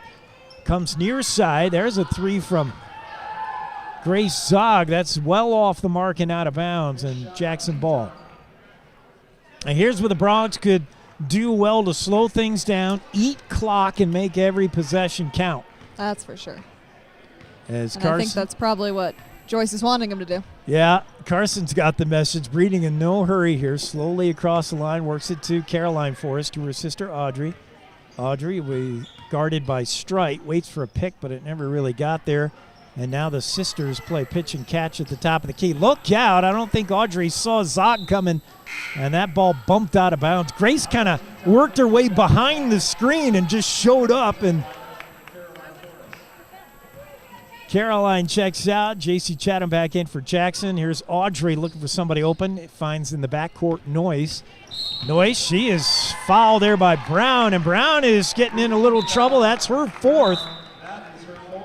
And Sean Coons shouts something to Kinley, his star player, is we'll see if he gets somebody in for Kinley Brown. She's gone the whole way here for Teton, and they would not like to lose her to foul trouble. Here's Rachel, and suddenly has found her stroke from the charity stripe. She's good. It's 33-30, and they are going to get Johnson in here, probably in for Brown, I would think. Kinley looked around when she heard the buzzer. I think she knows the bell tolls for thee. We'll see. Second one from Noyce is also good. That'll put her at 4 and 9 on free throws, and she has 14 points. Johnson will check in for Zog, so you got 2 players in for the Timberwolves with 4 fouls each. It's Johnson and Brown. As Kinley brings it up, J.C. Chatham picks her up at the top of the key. Kinley, far side to Strite. She gets a pick from Kinley and will try a long 3. It's too strong off the back of the rim. Fight for the rebound is Chatham and Coons, and the tie-up goes Jackson's way as the possession arrow gets flipped. And Chatham will inbounds here to Carson Breeding. And again, Carson very patiently across the timeline with 5:55 to go into regulation. Jackson enjoys a 4-point lead. Noyce with a pass inside to Hardiman, and a beautiful conversion. That's Gracie's 4th point on the afternoon, I believe. And that'll be her 5th. She has 5th one from the line. Yep. That was a beautiful play. Give credit to the assist, too. That was a nice pass from Noyce to find Hardiman. And Gracie, I said before when she had another kind of that turnaround shot being challenged in the paint, Hardiman's not always the greatest shooter inside there. She's a good rebounder, pretty good defense, but she's sometimes, has trouble with that shot, and that was a beauty. Yeah. She had a player right on her. 36-30 timeout. Who took that one? Did Teton want to slow it? I didn't even see. Yeah, it was Timberwolves. Sean Coons wants to make sure this one doesn't get too far out of hand. 36-30, a lot of time to play. 5:45, and as you pointed out, Marie, kind of a low-scoring game, and I think that plays into what Jackson wants to do. For sure. I think Joyce will be happy if it doesn't get too much crazier than what it is now. Yeah, what I've seen on film of Teton is they can get into these high-scoring games where they just come down and just bang, bang, bang, and just start making it rain. They haven't been able to do that this afternoon.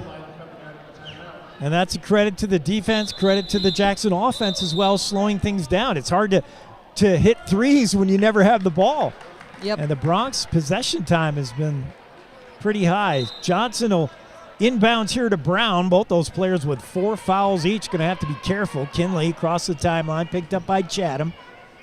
Over to Morgan Johnson, the sophomore, near side of Wood. Back out to Johnson. Johnson, far side. Strite thought about a 3. No. Going to work it to Johnson. She'll take the 3, and that one won't go. Rebound, Hardiman and Coons fight for it, and Coons comes up with it. Back to Porter Wood. Wood's got Noyce on her.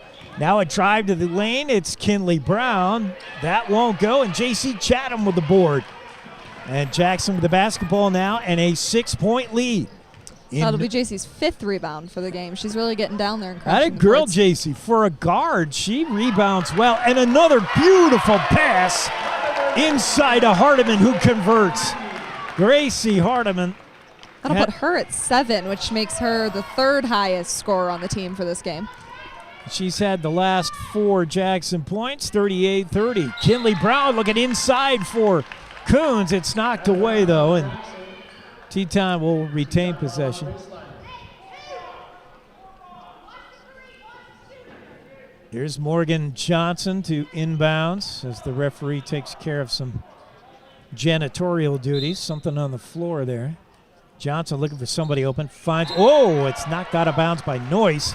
That pass a little bit telegraphed. She was trying for Porter Wood, but guess who saw it? Noyce saw it coming and knocks it out of bounds. Johnson again now gets a Tatum strike. Strike to Kinley, top of the key, and Teton will reset their half-court offense. Kinley going to do it herself? No. Tries to dish to Coons. It's stolen away by J.C. Chatham. Chatham hands off to Hardiman. A little bit of full-court pressure here. Now Teton backs off, and Chatham will take her chime. J.C. slows it down over to Audrey Forrest. She'll just pocket the ball for a minute. Stares at Porter Wood, who is guarding her. Audrey, very patient here, doing exactly what Jackson needs to do, and that's nurse an 8-point lead. Inside to Noyce, and a nice play. Rachel Noyce makes it a 10-point game, Jackson's biggest lead of the afternoon. 40-30, Lady Bronx up with 4 minutes to go in regulation. Kinley Brown puts a move on out to Tatum Strite. Teton feeling a little desperate now. They're going to try a 3, no good. Rebound, Carson Breeding. Carson will take a little bit of a trip through around the court and hands off to Audrey Forrest, and she'll again slow the pace here, so the message definitely getting through. Oh, yeah, they're trying to eat up time for sure. Yep. And now a double team on Breeding. She does manage to get it away to Chatham inside to Hardiman. That was going to be a tough look. Gracie can't get it to go, but Chatham with the rebound. Now Audrey Forrest will launch one. That won't go. Noyce fights with the rebound for Kinley. Now battles with Strite, and then both players tumble out of bounds. And the Lady Bronx bench loves the effort from Rachel Noyce, even though Teton will have possession of the ball. Rachel just not going to give a freebie to Teton. She's going to make him earn it. 40-30, 10-point game. Teton with the ball. Brown brings it across the timeline. 3:05 to go in regulation. Spin move. Brown out to a wide open Johnson. She misses, and Noyce has the rebound. Jackson benefiting from the fact that Teton just isn't shooting it from the outside. I've seen them shoot better. They're not feeling it today, though. Audrey Forrest guarded by Wood here. Audrey puts a move on her. Gives herself a little bit of room to work, and now J.C. Chatham top of the key. Teton's got to think about not fouling, but at least coming out and trying to challenge. Hardiman drives the lane, bangs into Kinley, and that hurt Brown. That's a charge. Kinley takes the charge, but I don't know if she's feeling too good about it. So the foul on Hardiman is her second, maybe? I don't know what happened with our scorekeeper putting those who the fouls on. Yeah. Long range three-pointer from Johnson, top of the key, won't go. Hardiman with a rebound. Gracie over to Breeding, taking her time. She's got to get the ball across, though. When she does, finds Audrey Forrest. Teton just falling back, relaxing into defense right now, and they got to show some urgency. With 2 minutes left, they trail by 10. And there's Hardiman's pass to nobody, out of bounds. So an unforced error there. That's not what you want to do. Get some changes here for Teton as they'll send in Kaya Richardson, Brooke Tibbetts, and Grace Zog check in. And Kinley Brown finally takes a seat for the first time, and she's feeling it. And she looked like her abdomen as Gracie Hardiman just ran her over. Here's Brooke Tibbetts. Tibbetts putting a couple of moves on top of the key to Richardson. Richardson tries a drive on Audrey, but can't get anything going. Tibbetts will try a three, no good. Noyce rebound, off her hands though, and Timberwolves ball. Minute 37, so I think Coach Sean Coons is kind of conceding this as he's given Strite and Brown a rest. And with 97 seconds, it looks as though we're seeing some of the underclassmen as that shot misses. Scramble for the rebound, and boy, that was a mess. Coming out with it, though, is J.C. Chatham. And a whistle here. Timeout called as the game gets a little scrambly, but Jackson looks like they want to ice it here. They have the 10-point lead with a minute 25 to go, and it looks like they're going to secure their second win of the year, perhaps, here at home. Marie, when's the last time Jackson, either the boys or girls, have had a winning record? Oh, boy. I mean, varsity, not in the time I've been in the high school. Not in your lifetime. The senior class were 9-8 freshman year on the freshman team. Oh, yeah? So that would be the last time I remember. Okay. But varsity-wise, not in the 4 years I've been here. Well, it's going to feel good if they can ice this one away to be 2-1 as they head into the two-week holiday break. I think they're feeling pretty good, too. I see some smiles throughout the team. I see Audrey smiling, which is usually a good sign. We get our first look at Bailey Chamberlain in the game. She's in for her defense. She is a pesky defensive player. Noyce. Full effort all the time for Bailey. Noyce almost over and back, but she just hung on. Here's Bailey Chamberlain with the basketball. Bailey to Chatham, JC, and Jackson in no hurry to get a shot off here. Nice spin move there. And that's that post-up spin move that Coach Joyce talked about. Rachel Noyce, just so hard to defend. Fake left, go right. You just never know where she's coming from. She'll shoot with either hand. Minute to go now in regulation. Porter Wood pass inside for Richardson. Her shot no good, but she's knocked to the floor. And she'll go to the line here as I believe Hardiman's going to pick that up. Gracie's third, fourth, I don't know. Yeah, we were talking about Rachel kind of going off to a slow start, and now she has 18 points, and she's leading the team by a lot. Wow. Closest one to her is Audrey with 8. And Kaya converts the first one. Richardson gets Teton's first points in a while. 42-31, Lady Bronx lead, and Hardiman checks out and gets a good round from the fans. Gracie's had a good game. Kaya Richardson for her second from the line. The junior converts, gets a shooter's roll. It's 42-32. Still a 10-point game. Jackson up.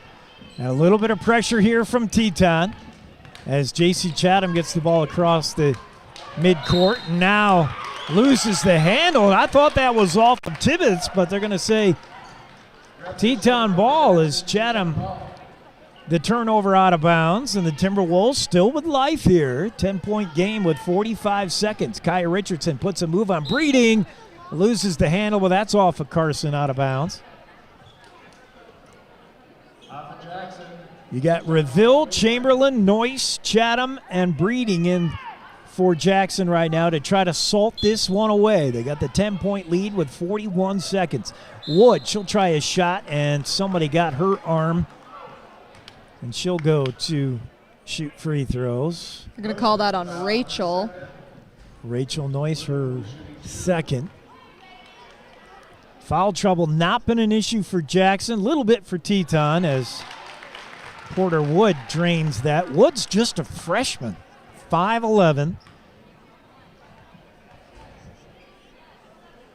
Her second is no good, and Anna Revelle with the rebound.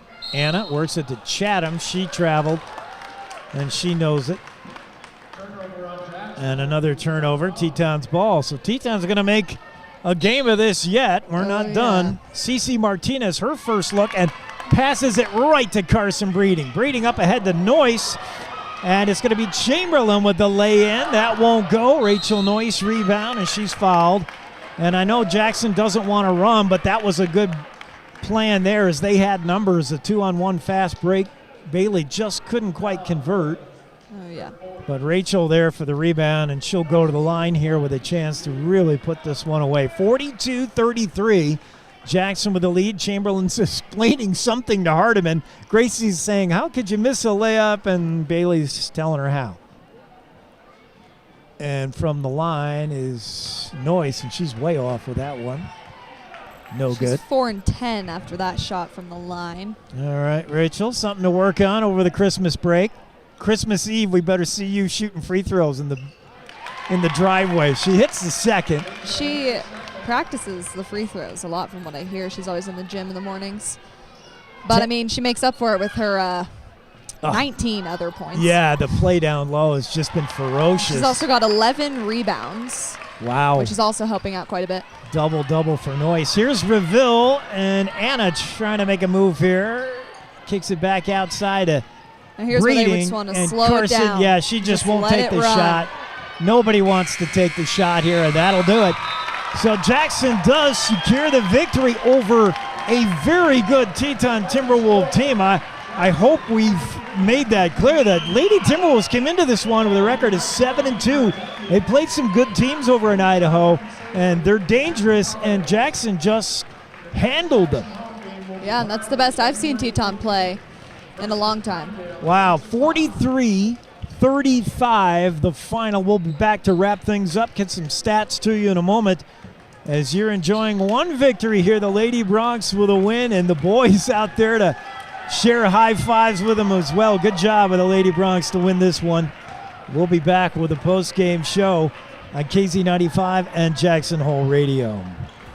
Century 21 Jackson Hole Fine Homes and Estates is affiliated with the most recognized name in the real estate industry, providing unique listings, exclusive services, and exceptional results. Century 21 Jackson Hole Fine Homes and Estates will put their love for the area and lifetime of Jackson Hole knowledge and experience to work for you. Go to c21jh.com to view their listings, email team@c21jh.com, or contact Ted Dawson, Kent Hobson, Dawson Smith, Julie Force Pointner, Caitlin King, or Mike Nantes. Century 21 Jackson Hole Fine Homes and Estates. Find your place with them.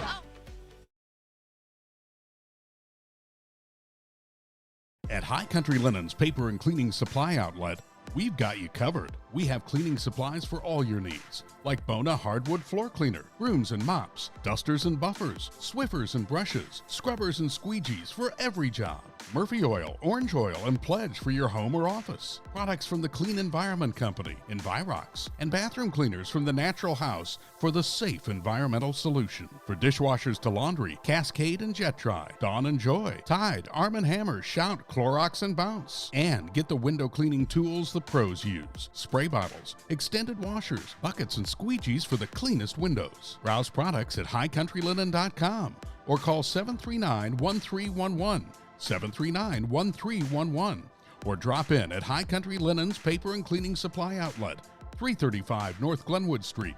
Open Monday through Friday, 8 a.m. to 5 p.m. And don't forget, we deliver. All right, let's take you courtside now with Marie Kane. She's with Coach Andrea Joyce, and good game. Here with the Lady Bronx head coach, Coach Joyce, after their victory over the Teton Timberwolves. Coach, what would you guys say that you did well this game? We really got Rachel the ball. Our post players were key to this game, so that's what we did really well. And we shot the ball actually really well, which is good for us. So something new. What would you say you guys need to work on for your next game? Turnovers. It's big. I told them after the game I wasn't happy. We weren't patient, and we turned the ball over too much. So we got to clean that up, and we'll be fine. So, yeah. All right. Thank you, Coach. For Jackson Hole Radio, I'm Marie Kane. Back to you, Jake. Thank you, Marie. And, yeah, I think turnovers, we talked about a lot of unforced things that were like, they kind of cheap turnovers that you really don't need to commit. The traveling, there was a ton of traveling, but I don't know. I'm not going to be a glass half empty guy. It was half full and more full today. Big victory for the Lady Bronx as they looked very strong from the get-go. Took the lead early and then hung on through some pushback from the Teton Timberwolves and just salted this one away with their veteran experience, their senior leadership. Looked like a good game. We'll come back with some post-game stats, let you know what the numbers look like, and more of the Bronx post-game show on the home of the Bronx, KZ95 and Jackson Hole Radio. Jackson Lumber, the board store, Jackson's oldest business and only true lumber yard in town. Jackson Lumber's hardware people are the best in the business, and they do it right the first time. Jackson Lumber works with people who make a living building, so the tools they sell are definitely the best hand tools and power tools available, with names like Vest Tool, Milwaukee, Makita, Skillsaw, Senco, Fine, and DeWalt. Jackson Lumber, the board store at 130 South Grovemont. Call 733-6000, 733-6000.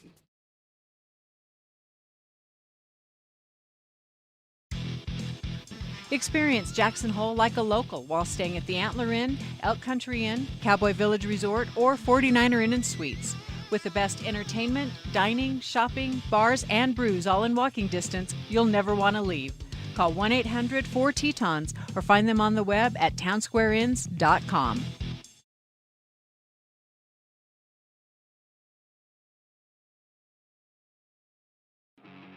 At the Rocky Mountain Yeti Jackson Hole Base Camp, they have new vehicles fit for every adventure. They have new Ford, Ram, and Jeep vehicles right now, including a wide selection of upfitted trucks. Come meet the friendly team of experts that will awaken and ignite your adventurous spirit and get you back on the road in no time.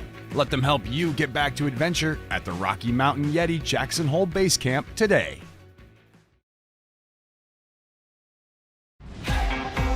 This is KZ95 with live coverage of the Jackson Bronx.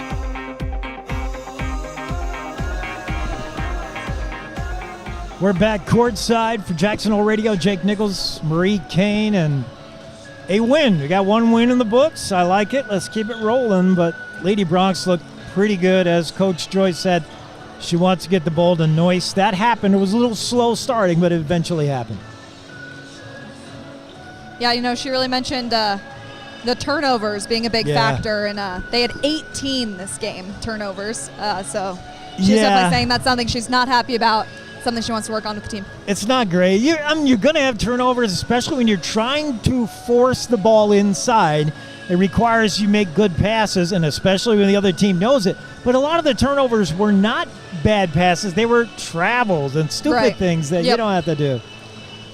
Yeah, so what do you got stats-wise? I think we know that it was Rachel Noyce, a double-double. She looked really good. She was, leading with 19 points, which is 11 more than the one that trails her, which is Audrey Forrest with 8. Then Gracie Hardiman with 7. Carson Breeding with 6, and JC Chatham with 3. And then Rachel again leading with rebounds. She's got 11, 6 of which are offensive. Yeah, that's big. Yep, and then behind her, it's looking like Carson. She's got 7.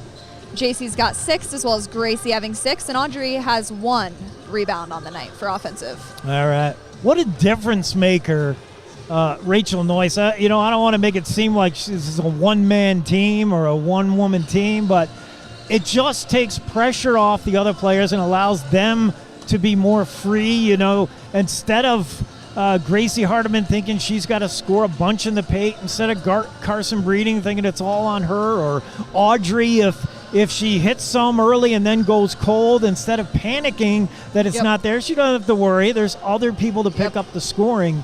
They spread it around pretty good. Yeah, they didn't do too. Early on it was very even between all of them, and then Rachel took off in the second half and leads by 11. Noyce took control, and you saw Rachel do that at about the time Teton pushed back. Jackson took an early lead.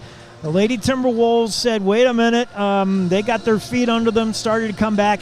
And then there was a period where just nobody could make a basket, and Rachel just went beast mode. She's she really did. And then we have some free throws that were in the mix. Gracie and Audrey both were 50% from the line this game. Rachel 5 out of 11, but Carson was 6 for 6. All of her points were from the free throw line. Is that right? Nothing from the... Oh, I would have been surprised to know that. Yep, all 6 or 6. Well, that happens with bigs. Sometimes, you take those shots down low and you got everybody all over you, and you're going to have to do stuff at the free throw line. That's very encouraging. Carson, she's going to be at the free throw line a lot because that's her game, down low, and yeah, that's encouraging. Wow. So, again, a great victory. The Lady Bronx 43, the Lady Timberwolves 35. Jackson now 2-1 on the season, and we head to the 2-week break so they can enjoy Christmas knowing they got a winning record. That's fantastic. Yeah. Wonder when the last time they had a winning record off of 3 games would be. I don't know. They probably got to go back a ways for that. So we'll set the scene for the boys when we come back. That wraps things up for the Lady Bronx. We're going to stay right here. You stay with us. Boys, just a minute away from tap time. We'll talk about their game in just a minute when we come back. Hey, watch where you're going. Whoa! Ever since Rudolph got a new phone, he's been paying more attention to it than the road. I don't even think he realizes how dangerous it is. Come on, man. Rudolph, it's not very bright to be distracted during flight. Pay attention, keep it straight. Put your device down. It can wait. No elves were harmed in the making of this commercial. Stop the texts, stop the wrecks. Brought to you by YDOT. So we're back and this one's ready to go pretty quickly, so I want to make sure we get a little bit of that interview you did with Coach Hatfield. First impressions about Hayden Hatfield. He's a young guy. You think he's pretty young. He mentioned actually when we were talking that he thinks he can use that to the advantage to kind of relate to players more, to kind of help that culture in the Bronx basketball. I'm pretty excited about it. I think he has a great style of play, especially for the players that he's got. He said a lot about wanting to work on the three-point game, and with Seb Brunner, that's going to be an easy one. He's a great shooter when he gets the opportunity. Here's Marie Kane had a chance to sit down with Coach Hatfield preseason. Here's what he had to say.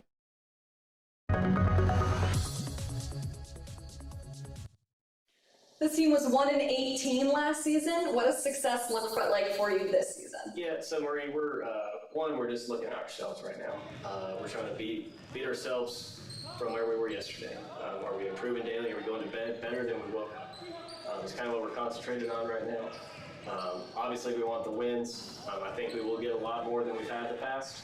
But right now we're battling ourselves. Hopefully, we can contend in the conference, the region. Hopefully, make a run at the state playoffs.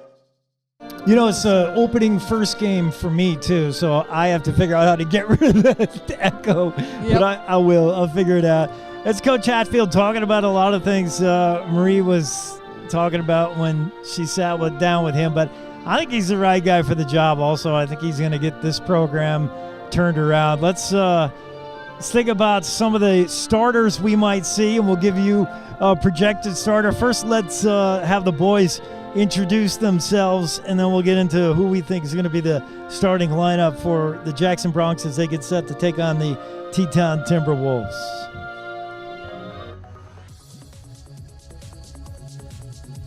Sebastian Runner, sophomore. Sam Scott, senior. AJ Fowler, sophomore. Henry Garza, senior. Carson Harley, junior. Isaac Blackson, junior. Andrew Hanna, sophomore. Hayden Wheeler, sophomore. Gavin, sophomore. David Danby, senior. So, Jackson, we talked about the core trio, these 3 guys. Andrew Hanna, the down low power forward, his game. Gavin Keelan has really good size, but he'd rather Runner